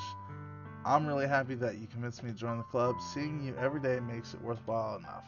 If I make friends with everyone else, then that's just a bonus. But please, never underestimate how much I care for you. I wouldn't have it any other way. Chris. Sarah isn't hugging me back. Despite my arms being wrapped around her, Sarah's arms remain at her sides. She starts sobbing next to my ear. No, don't do this to me. Please don't do this. Chris, Sarah barely manages to speak between sobs. I don't know if I'm doing the right thing, but all I want is for her to know that I care. If you have it in you to call yourself selfish, then you have to let me be selfish too. No matter what it takes, I'll figure out what needs to change. I'll make these feelings go away, and if there's anything you need me to do, then you better tell me. I'll get mad if you don't. I don't know. I don't know. Gently, Sarah finally puts her arms around me in return. I don't know anything. It's all really scary. I don't understand any of my feelings, Chris. The only time I'm not feeling nothing is when I'm feeling pain. But your hugs are so warm, and that's really scary too. Wow, the mood to this game just dropped a lot. Sarah lets me go. As she does so, I let her go as well. The festival's tomorrow. Yeah, it's going to be fun, right? Yeah. How would you like for me to spend it? Spend it all with you? It's what I want. I promise. I think that would be nice then. Yeah. Sarah wipes her eyes. If I could spend the whole day here, I would. Of all days, this has to be the one where I have other plans. Maybe I should cancel. No, don't. Please don't. If you did that, then then I really wouldn't forgive you. But it's almost time for you to meet me at my house. At the very least, do you want to come along and help out? It would be fun. To my surprise, Yuri shakes her head. I'm sorry, I don't know if that would be a very good for me today. You understand, right? It's kind of hard for me to fully understand, but I'm trying my hardest. It's okay. Don't worry too much about it. I'll see you tomorrow, okay? Alright. I look forward to it. I say goodbye. You know, this is weird. That's the first time I've seen her not in her school uniform. I say goodbye to Sayori and exit her house. On the way home, I find myself still feeling uneasy, but it's hard for me to keep thinking about it when Yuri's about to come over, too. I think Sayori is right. I shouldn't be worried too much, and we're definitely going to have a great time tomorrow. I should just focus on what's ahead of me. As I approach my house, I see something that makes me feel a moment of panic. Yuri? Thank goodness. You're a little early. I'm sorry I wasn't home yet. Were you waiting for a long time? No, I just got here. But I started to get really nervous when nobody answered the doorbell. You always could have just texted me. If I had known, I would have reassured you and hurried more on my way home. I suppose that's true. I didn't think of that for some reason. It should be common sense to do that, but I decided to ignore it. Anyway, let's go inside. I see you brought a lot of stuff with you. That's right. And did you manage to find everything I asked you to buy as well? Yeah, pretty much. At least I hope I got everything right. I'm sure it'll be fine. I take Yuri to my room. The first thing she does is glance around curiously. It makes me feel anxious. It's so clean. I cleaned it before you came over, so that's very considerate of you to do. No. I would be really embarrassed for my room to be a mess while you were here. Well, I do enjoy cleaning. I would have gladly helped you clean. That would be even more embarrassing. Wait, don't look in there. I snatched Yuri's wrist, which was in the process of opening a desk drawer of mine. I'm sorry. I wasn't thinking for some reason. I was just spacing out.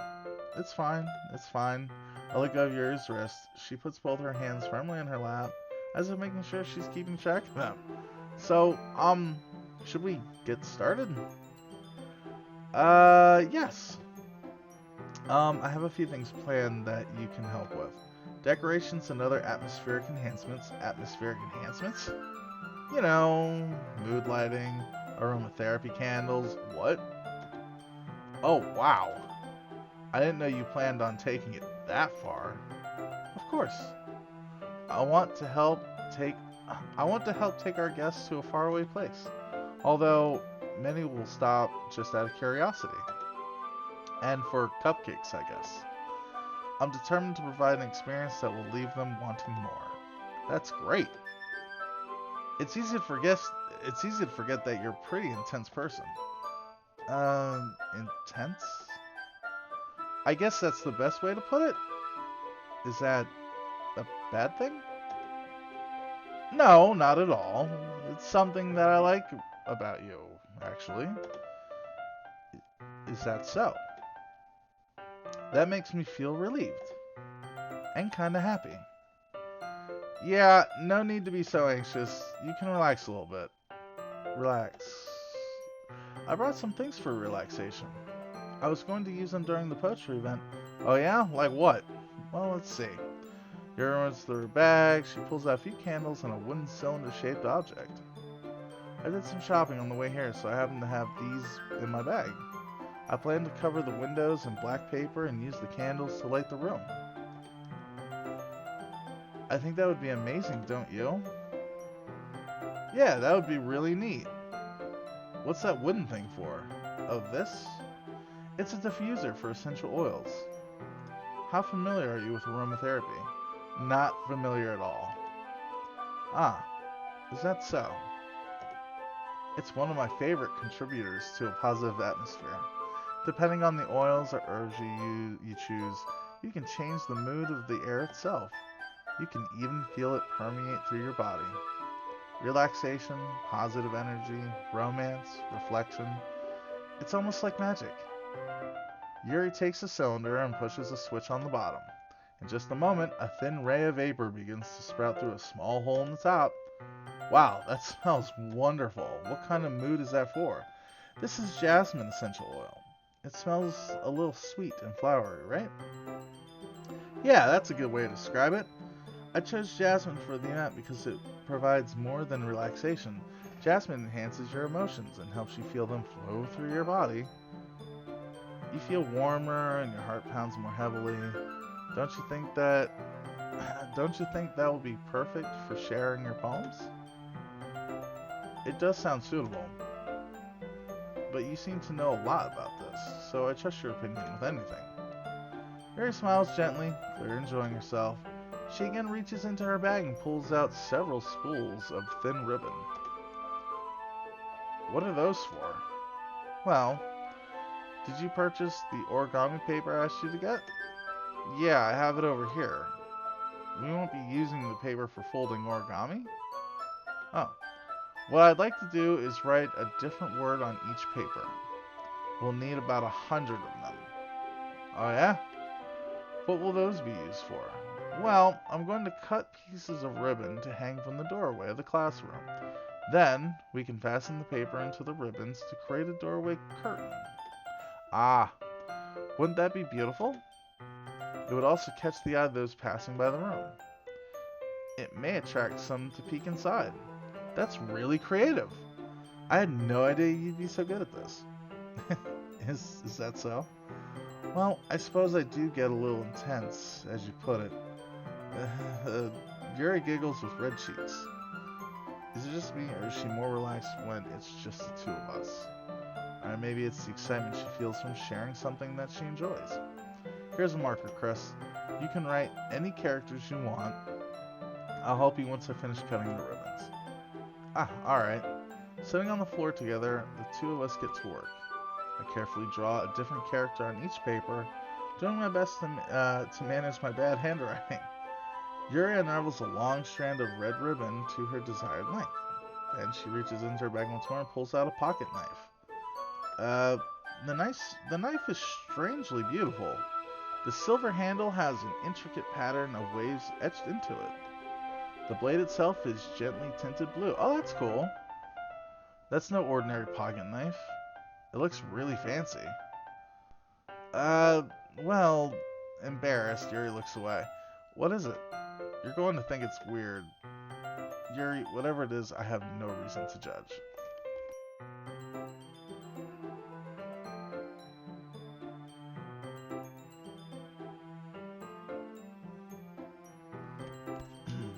Sorry.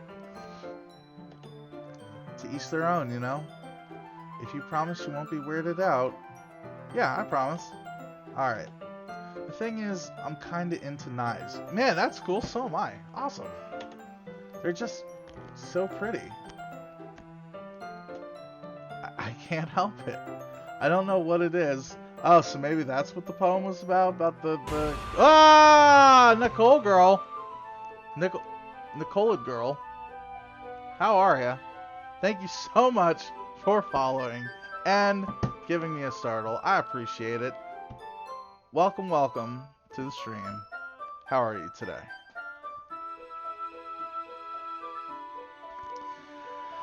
Ah, it's nice to see you. Thanks for stopping in.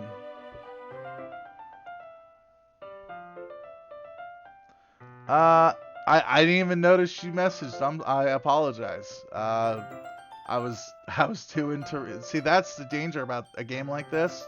You get too into the reading, but you never glance over to the other screen.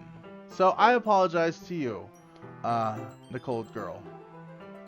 But hey, thank you for stopping in. I appreciate it. Thank you. How's your day going? The combination of craftsmanship and feeling of danger, maybe? What am I saying? Please don't think I'm weird for this. You're laughing at me. No, I'm not laughing at you. I should have done it when Yuri was... Yeah. Okay, so I've never played this game before. So... I'm guessing you have, and that's awesome.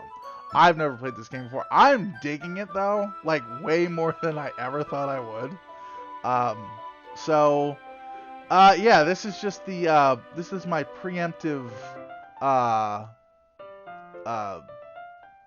this is my preemptive Halloween, month kind of thing. In fact...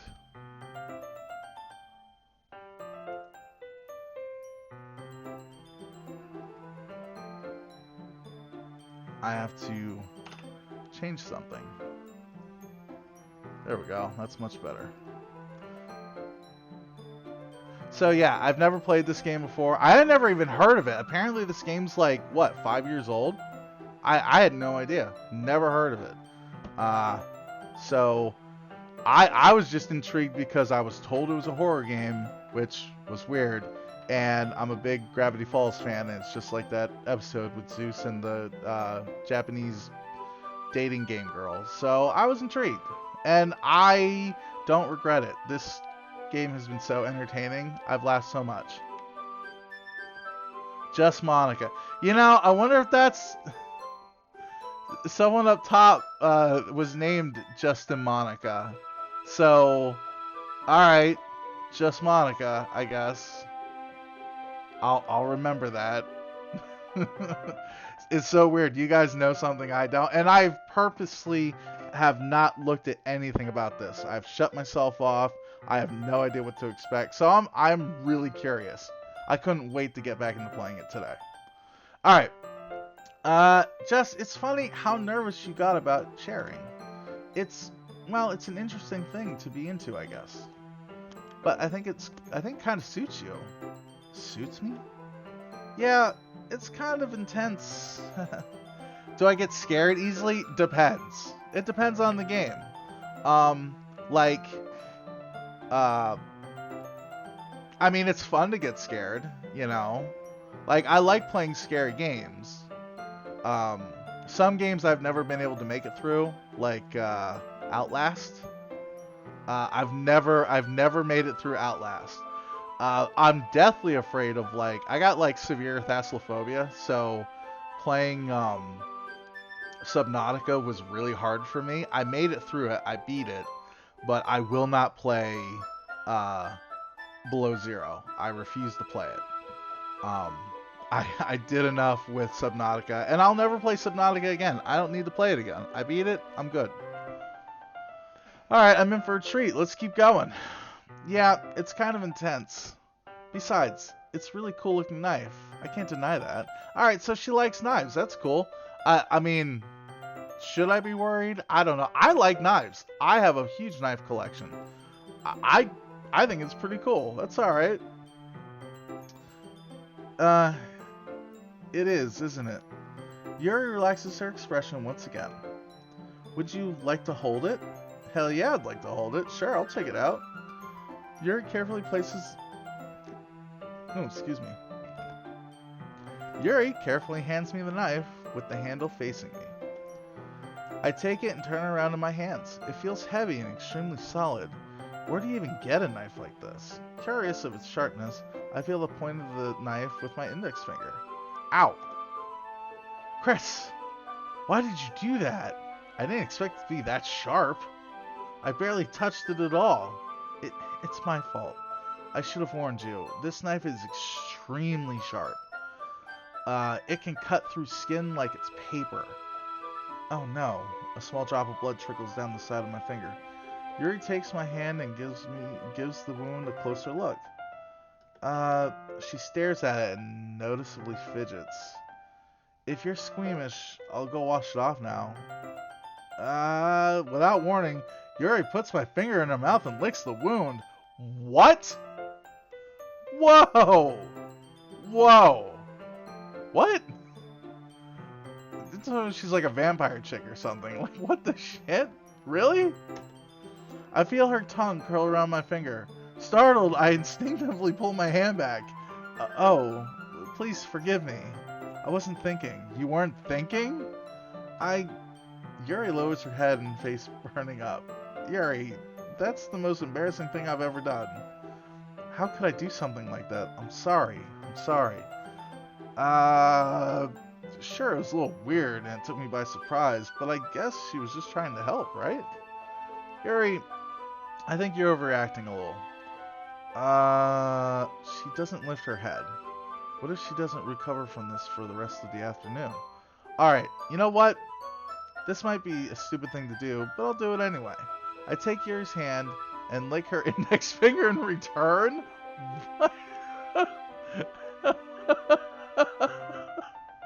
What the hell? Chris! Did you really just do that? Now we're even.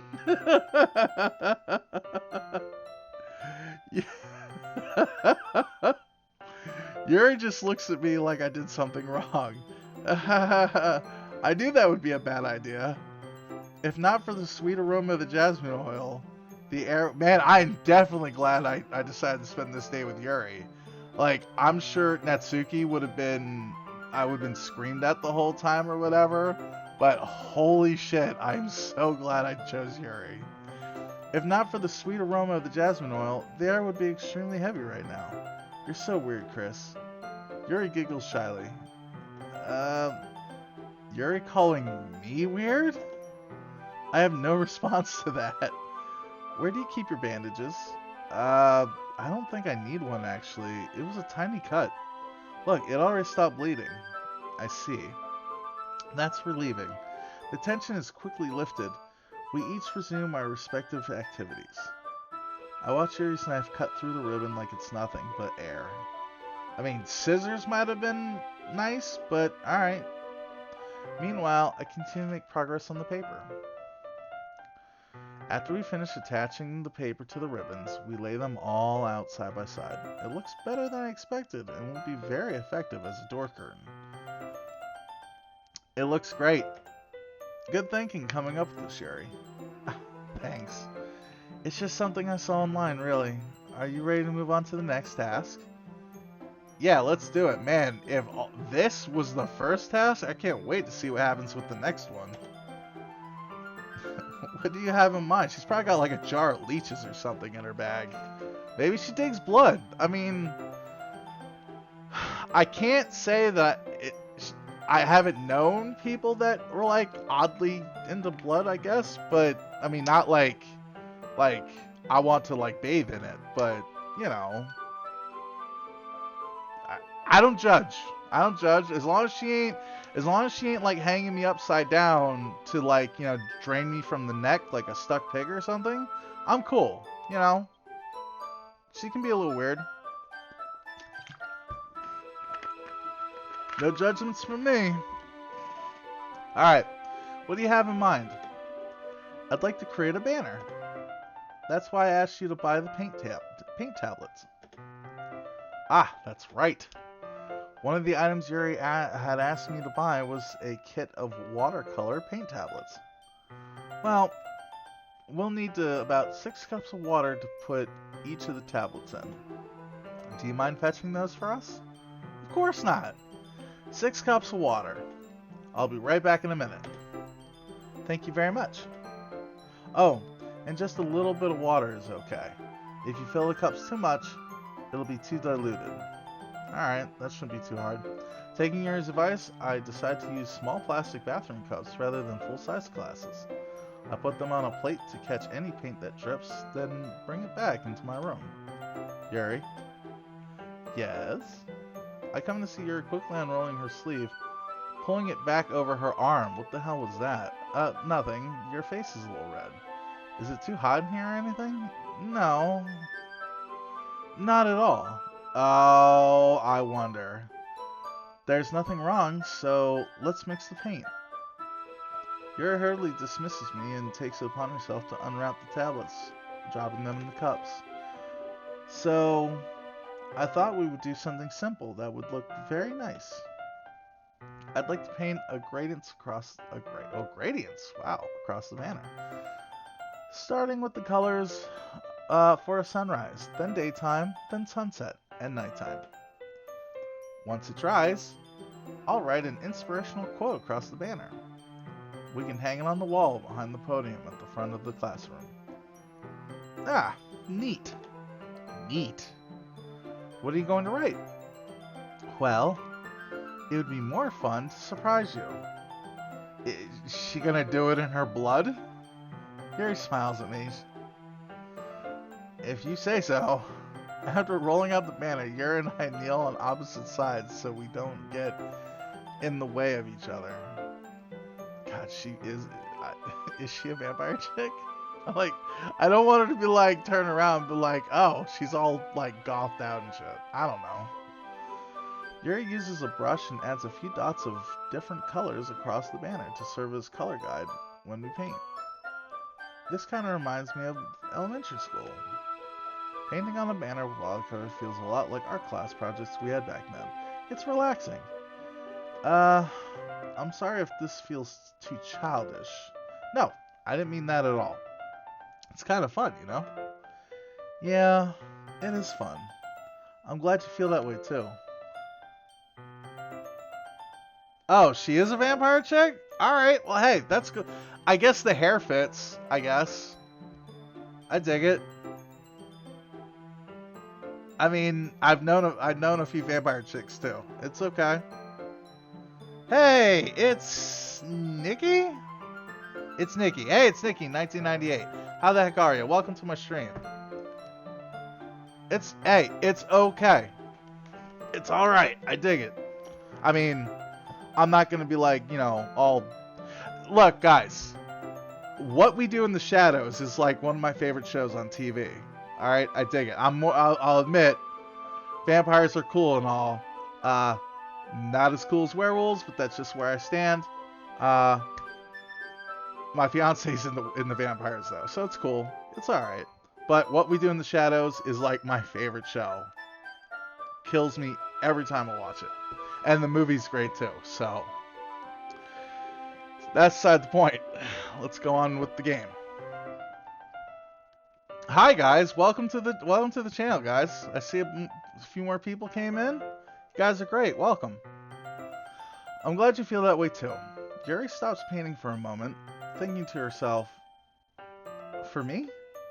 I don't need to go out and do crazy things to have fun. In fact, I usually don't even want to.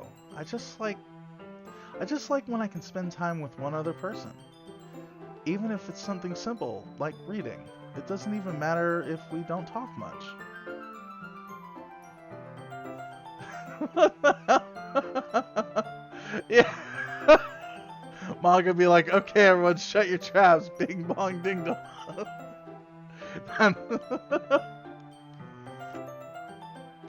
You're not wrong, because like that moment where like she was eating the chocolate, like out of nowhere. All right, guys, time for poems. Monica like knows how to read the room and just know how to like get everything back on Earth. I get that. She's great at herding cats, I bet. Even if it's something simple like reading, it doesn't even matter if we don't talk much. Just having a friend next to me makes things feel a little bit nicer. I think that's all it takes for me to be happy. Is that so? Even if you and I are quite different, I can understand where she's coming from. I feel that way about things like anime and games, where simply sharing the experience with someone can make me happy. I think I feel the same way. Yuri smiles gently. I knew you'd understand. Yuri leans over the banner to grab an unused paintbrush, but I move at the same time, causing my head to bump into hers. Smooth move, Don Juan. Yeah, sorry. Yuri reels back and I quickly lift my head in surprise. Are you hurt? No, I'm not hurt. It just startled me, that's all. Sorry, I should have asked you to get it for me. It's not your fault. Your face. There are droplets of paint on Yuri's face and neck. Is it red paint? Oh yeah, can you rock the attitude? Like, can you just walk around like Queen Bitch and just be like, I hate everything. Everything's so not good. You bother me. You're breathing my air. You, have a cupcake. If you don't like it, you're gonna eat it anyway and tell me it's good. Shit like that.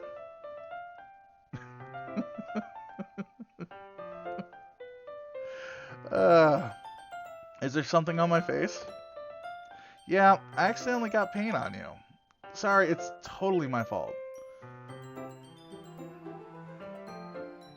Yeah, I'll get a towel right away. I rush out and fetch a small towel, then I dampen it with hot water. I return to my room and kneel back down in front of her. I'm a mix of Yuri and Natsuki. Wow, that's a hell of a mix. Like in real life? Wow. That's like polar opposites. That is polar opposites. I mean, I'm engaged to Sayuki, but that's cool. Natsuki and Yuri, they're cool. They're cool gals. Here. I pat down Yuri's face and neck with a towel. Is something wrong? It's hot. I just didn't expect it. Sorry. I didn't want to use cold water. Having finished, I start to retract my hand, but Yuri suddenly holds my wrist. Wait. Just for a little longer. It feels really nice. I keep my hand still against Yuri's neck. She looks into my eyes. It's an intense expression that I recognize from when she reads her books. Almost as if she's lost in a daze, enveloped in her own thoughts, she breathes gently, half through slightly parted lips. What is happening? Is it the aroma of the jasmine oil giving me this dizzy feeling? Yuri's gentle fingers wrap around my wrist, send a tingling sensation through my arm, and suddenly, her face seems to be much closer to mine than it was just a moment ago. Yuri slowly pulls away. Sorry, I've been feeling a little lightheaded today. I didn't mean to space out. It's fine. The moment is over as soon as it began. Yuri picks up the brush again, but her movements seem clumsier, like she's unable to focus. I remain silent, forced to ignore the event that just transpired. I hesitantly retrieve my own brush, continue following Yuri's example. That should do it. I finished filling the night sky with white dots that look like stars. Looking at the banner as a whole, it's very pretty and natural looking. I think it came out better than I expected. I'm really happy with the results. Yeah, me too. Are you going to add the lettering now? Not yet. It needs to dry first. That's true. But won't that take a while? Well, perhaps it would be best to leave it here and then have you bring it in the morning. I can do the lettering in the classroom before the event starts. Is that okay? Yeah, that's totally fine. Wonderful. In that case, I don't think there's anything more for us to do here. Whew. You say that like you're glad it's over. Was I wrong to assume that you were at least enjoying yourself a little bit? No, it's not that. I'm just glad that we've managed to get everything done. I see. I am too. I was a little concerned about time. I need to start making dinner soon. Ah, so you don't have any time left. What else do you want time for, dude? I was secretly hoping we would have extra time after finishing the work. Well, Yuri thinks to herself, I, I think it would be too irresponsible of me to wait much longer. I'm sorry. I was hoping there would be more time as well. It's probably my fault.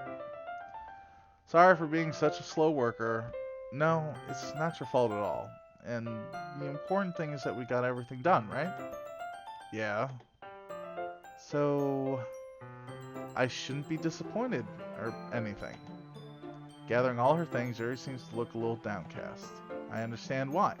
It sounded like she rarely gets the opportunity to spend time with friends in a relaxed environment, but it doesn't mean this is the last time it can happen. Once Yuri packs up, I walk her out to the front door.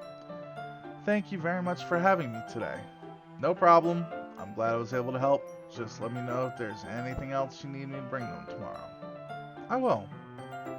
Well then, Yuri fidgets. I guess I'll see you tomorrow. Wait. I kind of say that without thinking. About today. It's fine we didn't have much time as we wanted. Because we can do this again. Whenever you want. You can come over, or we can go out somewhere. I forgot you don't like going out much. As I stumble over my words, Yuri simply smiles bashfully. Anyway. You know what I'm trying to say, so... You're very thoughtful, Chris. Yuri takes a step closer and then briefly squeezes my hand. I kind of like that about you. Well, how am I supposed to respond to that? But I don't even get a chance to, as Yuri suddenly pulls back. Aw, really? Sayori? Ah. Hi, Chris. Sayori. Just now, we weren't... It's okay, Chris. I just stopped by to say hi. I'm sure you did.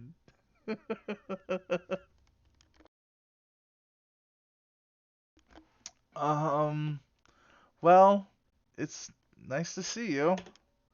I'm sorry, but I'm already on my way to leave. Well, I mean, it's a lot different when they're out of their uniforms. Yeah. Oh, not what it looks like. No, it was totally what it looks like, and she's just like, "Oh, hi everybody. Don't mind me. Just gonna butt in here while you guys are ready to suck face or whatever. Maybe she's saving me from her biting my neck. I don't know. Whatever. Oh, really? That's too bad. I'm sorry. But we'll be all together at the festival tomorrow, so that's fine, right? Of course it is. Sayori beams. Yeah, so I'll see you tomorrow. Clearly embarrassed, Yuri hurries off. Sayori waves goodbye after her. Sayori, I thought you didn't want to come over today. Yeah, she was all dump trucks like a couple hours ago. I guess, I don't know, maybe her meds kicked in or whatever. It's good that she's feeling better though. Like, I was actually kind of brought down when I visited her in her room. Like, she was, I feel bad for her. I really do. That's a shame. Well, I tried staying in my room, but my imagination was just being really mean to me. So I had to come here and see it for myself. See what? What are you talking about? You know, how much fun you were having with Yuri. and how close she got to her. It makes me really happy that you made such good friends. That's all that matters to me. Tears start to fall down Sayori's face. That's all that matters to me. Why am I feeling this way, Chris? I'm supposed to be happy for you. Why does it feel like my heart is splitting in half? It hurts so much. Everything hurts so much. This would be so much better if it just disappeared. If I could just disappear. Wait, she's bringing all this over here now? Sayori, don't say that. It's true, Chris. If I wasn't here, then you wouldn't have to waste your sympathy on me. Holy crap, did she really come over to my house just to drop this on me? You wouldn't have to put up with me being selfish. You're not being selfish. Jesus. Monica was right. I should just... Monica was right about what? Yeah, what should you just? Sayori, what I said before is true. I'm not going to let this continue. Caring about you like this isn't the burden your mind is making it out to be. Yeah, she does need a hug. She got a hug. She didn't want to return it. But yeah, she needs like all the hugs. Hashtags for Sayori. Caring about you like this isn't the burden your mind is making it out to be. It's something that makes me happy. It's something that I wouldn't trade for anything else. So, even if it makes an entire lifetime, I'm going to be by your side until you don't feel any more pain. But, well, okay. Hey, it's Nick. I've never played this game before. I don't know much about Monica. I imagine, see, when I started this game, I was like, is this a cult? Like, is she a cult leader? Like, is she slowly controlling everything? But then I'm like, but then one of her poems, like the second poem, was kind of like, Monica seems like Giffany from Gravity Falls, okay? She seems like she's talking about loading, and she's talking about like, I'm a 2D person and whatever. I don't know what her deal is, but I think she's talking a lot of robot stuff. I don't know if she's a cyborg, but I don't know. I need to work my way through this game because I am slowly unraveling this, and I am so into it. God, is this what my life is now? Like, do I have to now jump from dating sim to like complete my life? God, I hope not. Are they gonna make a second one of this? I hope so. Now I'm kind of like, there was a plus to this game, which didn't really add horror, just added more like friendship stuff. I don't know. I'm digging it. That's all I'm gonna say. I'm digging it. Anyway, back to Sayori. But Sayori looks away. Now, I do think whatever Monica said to her didn't sound like it was too good, which is a shitty thing. Sayori looks away. I put my hand on her shoulder and reassure her. I'm scared, Chris. I'm really scared. What are you scared of? Hold on one second, guys. My own personal Sayori is at my door, and she wants me to see something. So, give me like 2 minutes. Be right back.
And I'm back.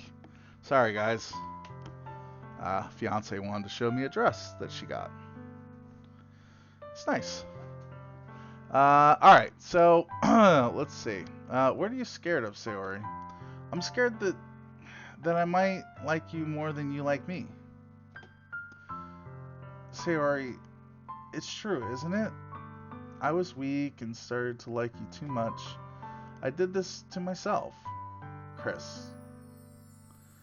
I like you so much that I wanted to die. Oh, don't say that. You're already on the edge. That's how I feel. And that's enough, Sayori. I don't want you to hurt anymore. I slide my hand down Sayori's arm and squeeze her hand in my own. Do you remember how I said I always know what's best for you? Do you still believe me? Wordlessly, Sayori nods. Even if you don't understand all of your own feelings, I know what you need the most right now, and that's what I'm going to give to you. Whoa! That's a little much. I'm not... Alright. You'll always be my dearest friend. Sorry. I don't like you. I don't love you. You'll always be my dearest friend. What you need most is for things to be like they've always been. Monica told me the truth. She told me how much happier you seemed after I joined the club. I know you're struggling with some really difficult feelings right now, but please trust me, and I know what's best and what will make you happy in the end. I promise I'll help you get things back the way they were. I see. Sayori forces a smile through an incredibly pained expression. Yeah, totally friend zoned. I know. This is like reverse Ducky, right? Sorry. Friend zoned. Sayori forces a smile through an incredibly pained expression. Is this what it feels like to get stabbed in the chest? What? I should write a poem about this. Oh, God, I can't wait to read that thing. Sayori, it's okay. This is just my punishment, remember? Oh, my lord. For being so selfish. So please don't worry about these stupid feelings. I know you're right. I know this whole time. Man, she needs to see somebody. Like, she really does. She deserves to be happier. She does. She's nice. You know, she puts everybody before her. She deserves to be happy. I know this whole time that there's no happiness down that path. That's why I came here.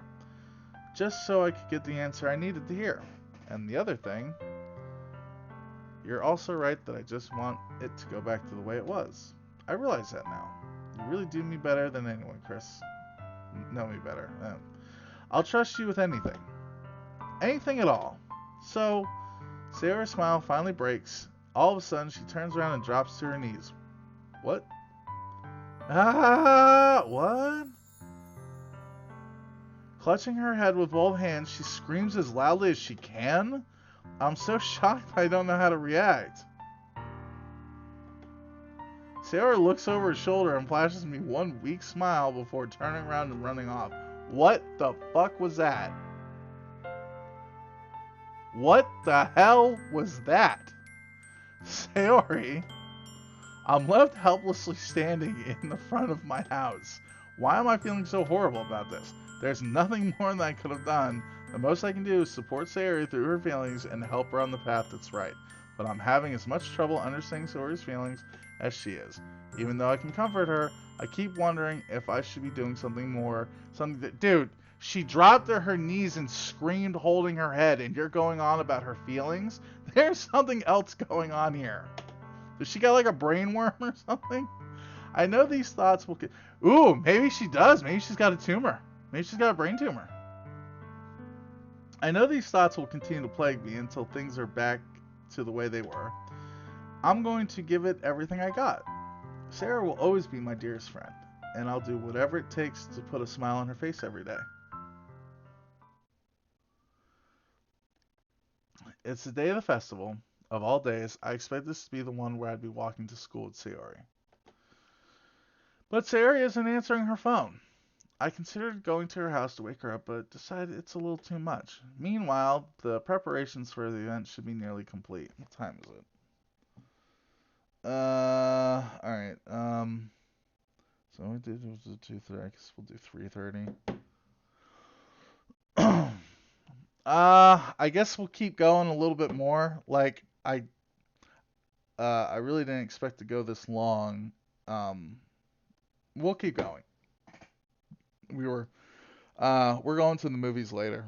Um, we were gonna do 2:30, but I guess we can do 3:30 instead. So we'll go a little bit more. But then I've been talking for like over 2 hours now, nonstop. So I gotta worry about my voice before I lose it.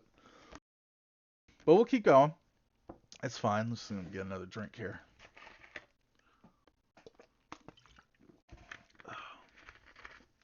All right.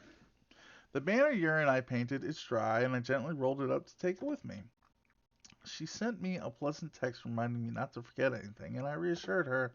Funnily enough, I probably feel the same way as Natsuki about the event. I'm more excited for it to be over, and I can spend time with Sayori and Yuri at the festival. But knowing Monica, I'm sure the event will be great too. Chris, you're the first one here. Thanks for being early. That's funny. I thought at least Yuri would be here by now. Monica is placing little booklets on each of the desks in the classroom. They must be the ones she prepared that have all the poems we're performing.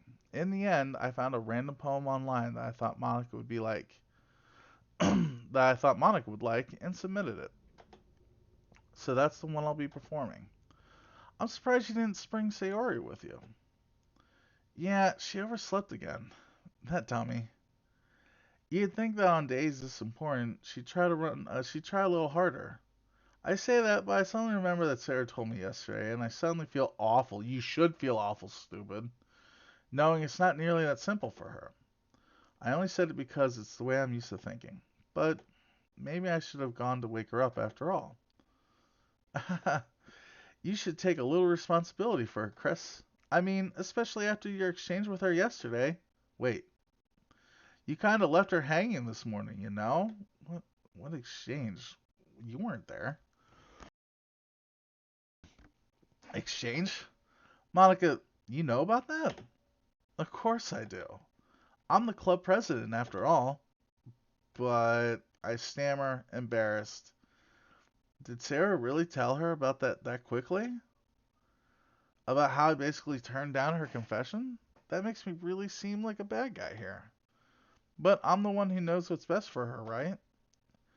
Jeez, you don't know the full story at all, so don't worry.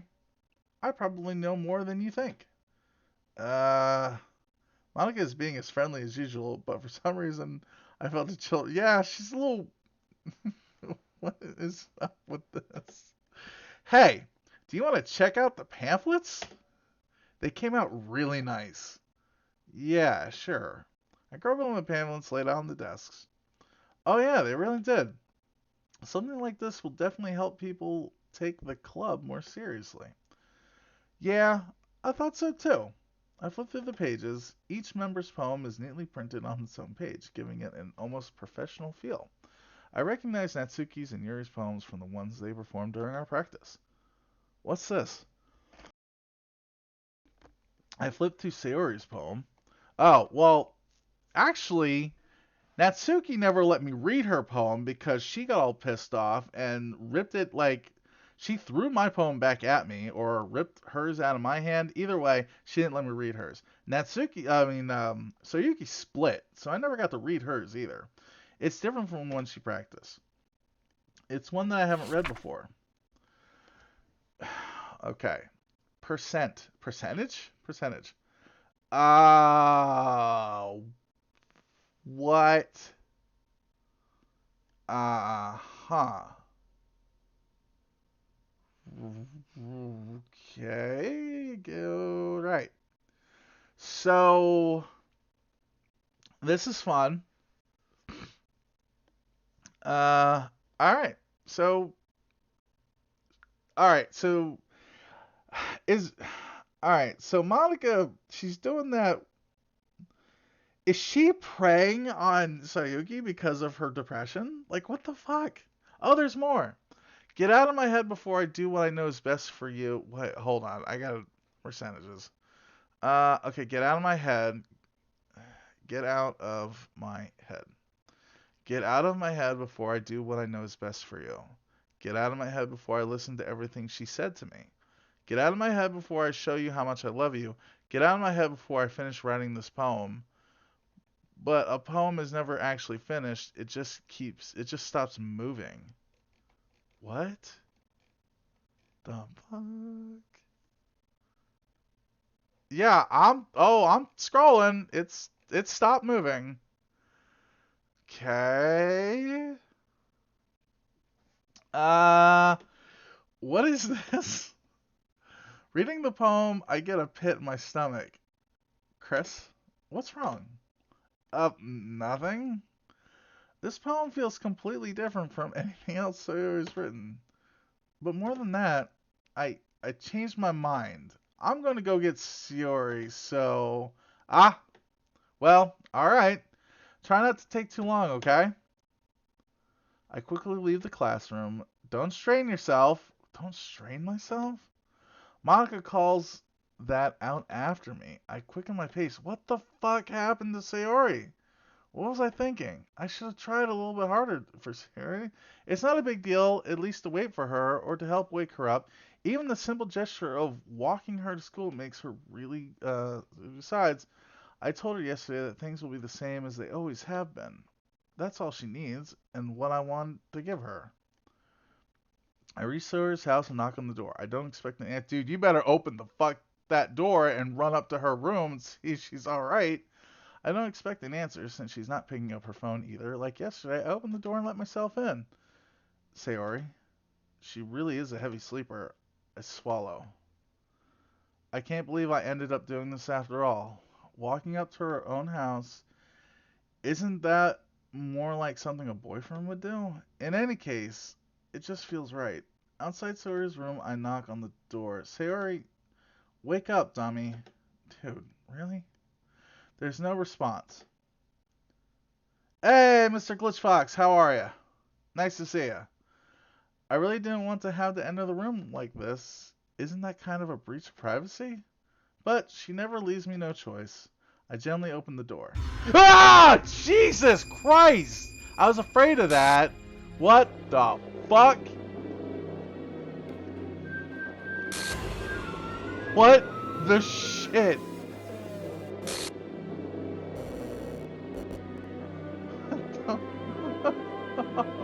What the fuck?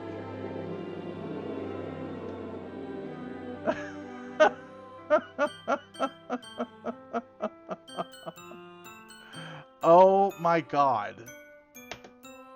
What the hell? Yeah, right? What the hell? Is this a nightmare? It has to be. This isn't real. There's no way this can be real. Sayori wouldn't do this. Everything was normal until a few days ago. That's why I can't believe my eyes are showing me. I knew she was like, don't strain yourself. Like, really? I suppressed the urge to vomit. Just yesterday, I told Sarah I would be there for her. I told her I know what's best and that everything will be okay. Then why? Why would she do this? How could I be so helpless? What did I do wrong? Turning down her confession, that has to have been what pushed her over the edge. Her agonized scream still echoes in my ears. What did I do to her that she needed me the most? Why was I so selfish? This is my fault. My swarming thoughts keep telling me everything I could have done to prevent this. If I just spent more time with her, walked her to school, and gave her what I know she wanted out of friendship, then I could have prevented this. I know I could have prevented this. Screw the literature club. Screw the festival. I just lost my best friend. Someone I grew up with. She's gone forever now. Nothing I can do can bring her back. This isn't some game where I can reset and try something different. I had only one chance and I wasn't careful enough. And now I'll carry this guilt with me until I die. Nothing in my life is worth more than hers. But I still couldn't do what she needed from me. And now, I can never take it back. Never. Never. Never. Never. Never. Oh, God. I guess I'm not that the hell? What? Huh. Alright, I guess I'll click on... What the hell?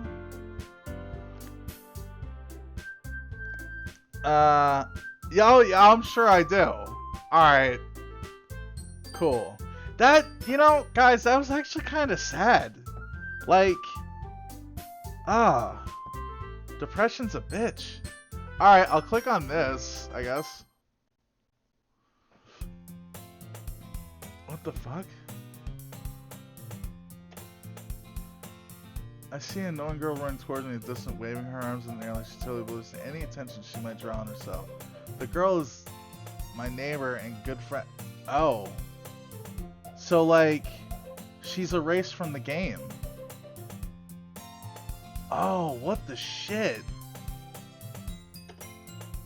You know, the kind of friend you never see waking her today, but she's not in the game anymore. We used to walk to school together on days like this, but starting around high school, she would oversleep more and more frequently. But she's going to chase after me like this, and I feel better off running away. However, I just sigh and idle crosswalk and let...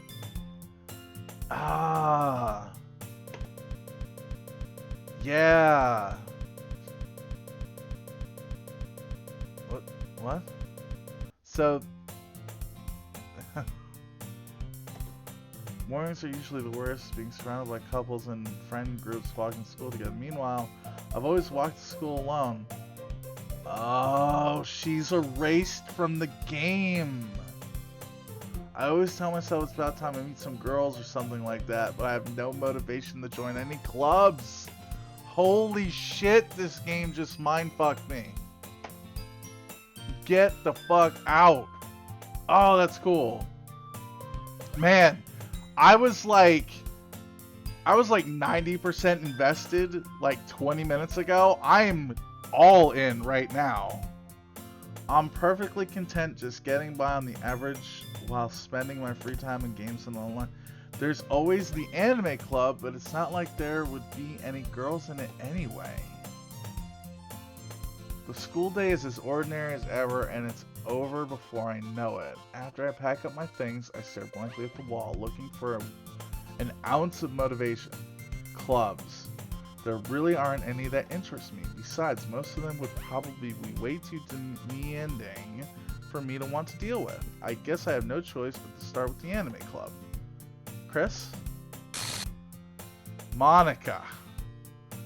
I'm telling you, she's Giffany, right? Like, she's totally Giffany. Oh, this is cool. Monica? Oh my goodness, I totally didn't expect to see you here. It's been a while, right?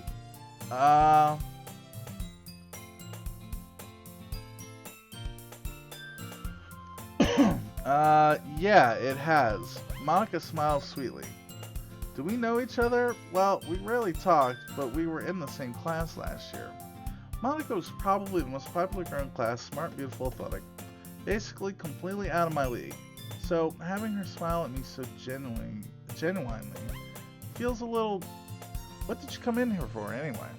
Oh, I've just been looking at some supplies to use for my club. Do you know if there's any construction paper in here? Or markers? I guess you could check the closet. You're in the debate club, right? About that. I actually quit the debate club. Really? You quit? Yeah. To be honest, I can't stand all the politics around the major clubs. It feels like nothing but arguing about the budget and publicity and how to prepare for events. Man, I wonder what happened if I would have went to Monica's house for the weekend. I'd much rather take something I personally enjoy and make something special out of it. In that case, what club did you decide to join? Actually, I'm starting a new one. A literature club. What the fuck? Literature? That sounds kind of Dull? How many members do you have so far? It's kind of embarrassing, but there are only 3 of us so far. It's really hard to find new members for something that sounds so boring. And Sayuki's gone forever, like, yeah. Well, I can see that. But it's really not boring at all, you know? Literature can be anything. Now I know why they give you so many save spots. Like, there's 50 or 60 save spots. Now I get it. People are going to be wanting saving everything to see everything. Literature can be anything. Reading, writing poetry. I mean, one of my members even keeps her manga collection in the club room. Wait, really? Yeah, it's funny, right? She always insists on manga as literature, too. I mean, she's not wrong, I guess. And besides, a member's a member, right? Did Monica say she? Hey, Chris. By any chance, are you still looking to join a club? Yeah, oh yeah, it's Natsuki, alright. I mean, I guess so, but in that case, is there any chance you could do me a big favor? I won't ask you to join, but if you could at the very least visit my club, it would make me really happy. Please? Well, I guess I have no reason to refuse. Besides, how could I ever refuse someone like Monica? Sure, yeah, I'm sure Monica's really, she's probably really charismatic and can probably get people to do whatever she wants them to do. She's a puppet master, I'm telling you. Ooh, Giffany, I'm on to you. Sure, I guess I could check it out. Awesome. You're really sweet, Chris, you know that? It's nothing, really. Shall we go then? I'll look for the materials another time. You're more important. And thus, today marks the day I sold my soul to Monica and her irresistible smile. What? I timidly follow Monica across the school and upstairs, a section of the school I rarely visit. That is a weird sentence. I rarely visit, being generally used for third-year classes and activities. Monica, full of energy, swings open the classroom door.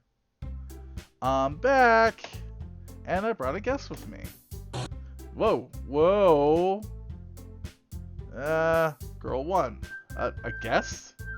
Seriously, you brought a boy? Way to kill the atmosphere. Don't be mean, Natsuki. But anyway, welcome to the club, Chris.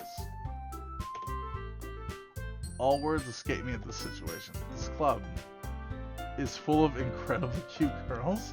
So let me guess. You're Monica's boyfriend, right? What? No, I'm not. Natsuki. The girl with the sour attitude, whose name is apparently Natsuki, is one I don't recognize. Alright. So, time is it? 2:06. At some point, I'm going to say this and have to get going, because I am going to play the shit out of this. Not tomorrow, but Monday. It's going to have to be Monday. Tomorrow, I'm kind of booked up. The girl with the sour attitude, whose name is apparently Natsuki, is one I don't recognize. Her small figure makes me think she's probably a first year. Anyway, this is Natsuki, energetic as usual, and this is Yuri, the vice president.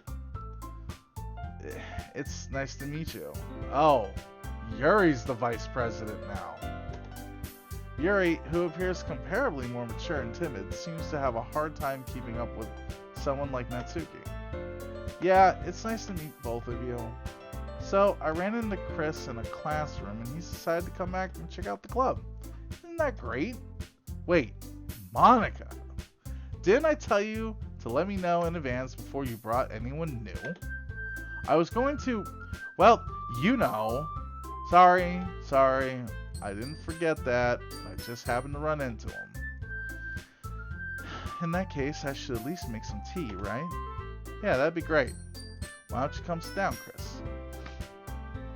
The girls have a few desks arranged to form a table. Yuri walks to the corner of the room and opens the closet. Meanwhile, Monica and Natsuki sit across from each other. Still feeling awkward, I take a seat next to Monica. So, I know you didn't really plan on coming here, but we'll make sure you feel right at home, okay? As president of the Literature Club, it's my duty to make the club fun and exciting for everyone. I'm surprised there aren't more people in the club yet. It must be hard to start a new club. You could put it that way. Not many people are very interested in putting out all the effort to start something brand new, especially when it's something that doesn't grab your attention like literature. You have you have to work hard to convince people that you're both fun and worthwhile. But it makes school events like the festival that much more important. I'm confident that we can all really grow this club before we graduate. Yeah, graduate. Right, Natsuki? Well, I guess. Natsuki reluctantly agrees. Such different girls, all interested in the same goal. Monica must have worked really hard just to find these two. Yeah, I'm sure she did. Yuri returns to the table carrying a tea set. She carefully places a teacup in front of each of us before setting down the teapot in the middle. You keep a whole tea set in the classroom? Don't worry, teachers give us permission. After all, doesn't a hot cup of tea help you enjoy a good book? I guess. Don't let yourself get intimidated. Yuri's just trying to impress you. That's not... Insulted, Yuri looks away. I meant that, I believe you. Well, tea and reading might not be the pastime for me, but at least I at least enjoy tea. I'm glad. Yuri faintly smiles to herself in relief. So, Chris, what kinds of things do you like to read? Well, considering how little I've read these past few years, I don't really have a good way of answering that. Manga. I muttered quietly to myself. Natsuki's head suddenly perks up. It looks like she wants to say something, but she keeps quiet. Not much of a reader, I guess. Well, that can change. What am I saying? I spoke without thinking after seeing Yuri's sad smile. Anyway, what about you, Yuri? Well, let's see. Yuri traces the rim of her teacup with her finger. My favorites are usually novels that build deep and complex fantasy worlds. The level of creativity and craftsmanship find them amazing to me. And telling a good story in such a foreign world is equally impressive. Yuri goes on, clearly passionate about her reading. She seems so reserved and timid since the moment I walked in, but it's obvious by the way her eyes light up that she finds her comfort in the world of books, not people. But I like a lot of things. Stories with deep psychological elements usually immerse me as well. Isn't it amazing how a writer can so deliberately take advantage of your own lack of imagination to completely throw you for a loop? Anyway, I've been reading a lot of horror lately. I read a horror book once. I desperately grasped something I can relate to at the minimal level. At this rate, Yuri might as well be having a conversation with a rock. I'd expect that from you, Yuri. It suits your personality. Oh, is that so? Really, if a story makes me think, or takes me to another world, then I really can't put it down. Surreal horror is often very successful at changing the way you look at the world, if only for a brief moment. Ugh, I hate horror. Oh, why's that? Well, Natsuki's eyes dart over to me for a split second. Never mind. That's right. That's right, you usually like to write about cute things, don't you, Natsuki? What? What gives you that idea? You left a piece of scrap paper behind last club meeting. It looked like you were working on a poem called Don't Say It Out Loud. And give that back. Fine. Natsuki, you write your own poems? Well, I guess sometimes. Why do you care? I think that's impressive. Why don't you share them sometime? No. Natsuki averts her eyes. You wouldn't like them. Not a very confident writer yet. I understand how Natsuki feels. Sharing that level of writing makes more than just confidence. The truest form of writing is writing to oneself. You must be writing to open up to your readers, exposing your vulnerabilities and showing even the deepest reaches of your heart. Do you have writing experience too, Yuri? Maybe if you share some of your work, you can set an example and help Natsuki feel comfortable enough to share hers. I guess it's the same for Yuri. We all sit in silence for a moment. Hey, I just got an idea. How about this? Natsuki and Yuri look quizzically at Monica. Let's all go home and write a poem of our own. Then, next time we meet, we all share them with each other. That way, everyone is even. Um, I mean, I thought it was a good idea. Of course you did. And everybody's gonna agree with you. Well, I think you're right, Monica. We should probably start finding activities for all of us to participate in together. I did decide to take on the responsibility of vice president after all. Of course you did. We need to do my best to nurture the club as well as its members. Besides, now that we have our new member, it seems like a good step for us to take. Wait, so I did agree to join? Hold on, there's still one problem. I didn't exactly agree, yeah. Now that we've reached the most important topic, I bluntly come forth what's been on my mind the entire time. I never said I would join this club. Monica may have convinced me to stop by, but I never made... Yeah, there's no cupcakes this time. I still have other clubs to look at, and I lose my train of thought. All three girls stare back at me with dejected eyes. But, I'm sorry, I thought, the girls exchange glances before Monica turns back to me. I guess I need to tell you the truth, Chris. The thing is, we don't have enough members yet to form an official club. We need 4. Okay. Guilt trip. And I've been really trying really hard to find new members. And if we don't find one more before the festival, I'm defenseless against these girls. How am I supposed to make a clear-headed decision when it's like this?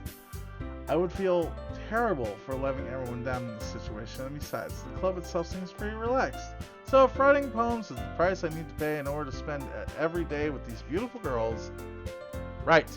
Okay, I decided then. I'll join the literature club. One by one, the girls' eyes light up. Oh my goodness, really?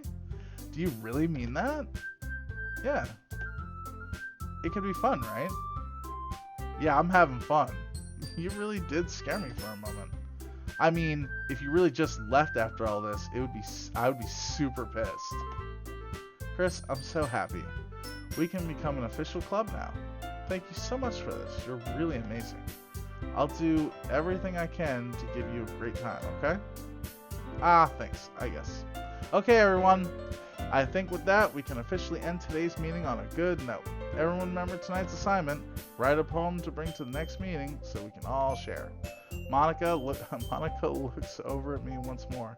Chris, I look forward to seeing how you express yourself. Yeah. I can really impress the class star Monica with my mediocre writing skills. I already feel the anxiety welling up inside me. Meanwhile, the girls continue to chit-chat as Yuri cleans up the tea set. I guess I'll be on my way then. Okay. I'll see you tomorrow then. Can't wait. With that, I depart the club room and make my way home. The whole way, my mind wanders back and forth between the 3 girls. Natsuki, Yuri, and of course, Monica. Will I really be happy spending every day after school in the literature club? Perhaps I may have a chance to grow closer to one of these girls. Alright. I'll just need to make the most of my circumstances and I'll be sure good fortune will find me. And of course, that starts with writing a poem tonight. You have unlocked a special poem. Would you like to read it? Guys, do I want to read the special poem? I'm gonna read it. Ooh. Let's read it. Special poem. Things I like about Papa. I like when Papa comes home early. I like when Papa cooks me dinner. I like when Papa gives me allowance. I like when Papa spends time with me. I like when Papa asks me about my friends. Okay? I like when Papa asks me about anything. I like when Papa gives me lunch money. I like when Papa comes home before sundown. I like when Papa cooks. I like when Papa gives me privacy. I like when Papa doesn't tell me how to dress. I like when Papa doesn't comment on my friends. I like when Papa doesn't comment on my hobbies. I like when Papa doesn't come home. I like when Papa comes home without waking me up. I like when Papa keeps food in the house. I like when Papa uses his inside voice. What? I like when Papa leaves my stuff alone. I like when Papa accidentally drops coins in the couch. I like when Papa is too tired to notice me. I like when Papa is too tired for anything. I like when Papa is too tired for anything. What the hell? Oh, whose was this? Was this Natsuki's poem? Oh, I don't like where this poem went. Oh, all right. So we're gonna pause. We're gonna save here. Yeah, we're gonna save here. Oh, oh, damn! My save file is gone. Oh, the game doesn't even. Oh, game, I'm on to you. Ooh, that's clever. The game completely erases your save file, so you don't even... Wow. Alright, we'll save here. Huh. I wonder what the history is like. Oh, excuse me. Oh, alright. So if I go to main menu... wait, I want to make sure I saved. Okay, I did save. So main menu should be, yeah. Tsuyuki's gone. She's erased from the game. And Monika's in her place. Like, you kind of see her hair. Kinda. Huh. Her eyes. Oh man, this game's fucked up. I dig it. Alright, guys. Hey, I want to thank everybody who joined me on this magical trip today. Let's go back to the top, shall we? I want to thank Nimblecloud, someone who was named Justin Monica, Nicole Girl, thank you very much for stopping by. Hey, it's Nikki 1998. Thank you. Thank you for stopping by and chit-chatting. Hey, Mr. Glitchfox, thanks for swinging by, man. Doing very good. Thank you. Thank you. Thank you. So, server Sayori.exe has been erased. So, okay. Yeah. Did it say that? I must have missed it. But I'm not that surprised. Okay. So, guys, and I want to thank everybody for the follows and all that. You guys are awesome. Thank you, thank you, thank you. You guys have no idea how much I appreciate it. I'm not doing this for money or a job or anything. I'm just doing this to entertain. So, if I can entertain you guys, it makes me happy. So, fantastic. All right, so to recap, if you guys are watching this on Twitch live or the replay, if you want to see when I go live, just follow. I because of my job, I do not get to really have like a set streaming schedule. So I stream when I can. So if you want to know when I go live, feel free to follow. If you're watching on YouTube, subscribe. You'll see when I post new videos. I try to do it as often as I can. Alright guys, with that, I bid you adieu. You guys have a wonderful day. And as always, thanks for coming. Bye-bye.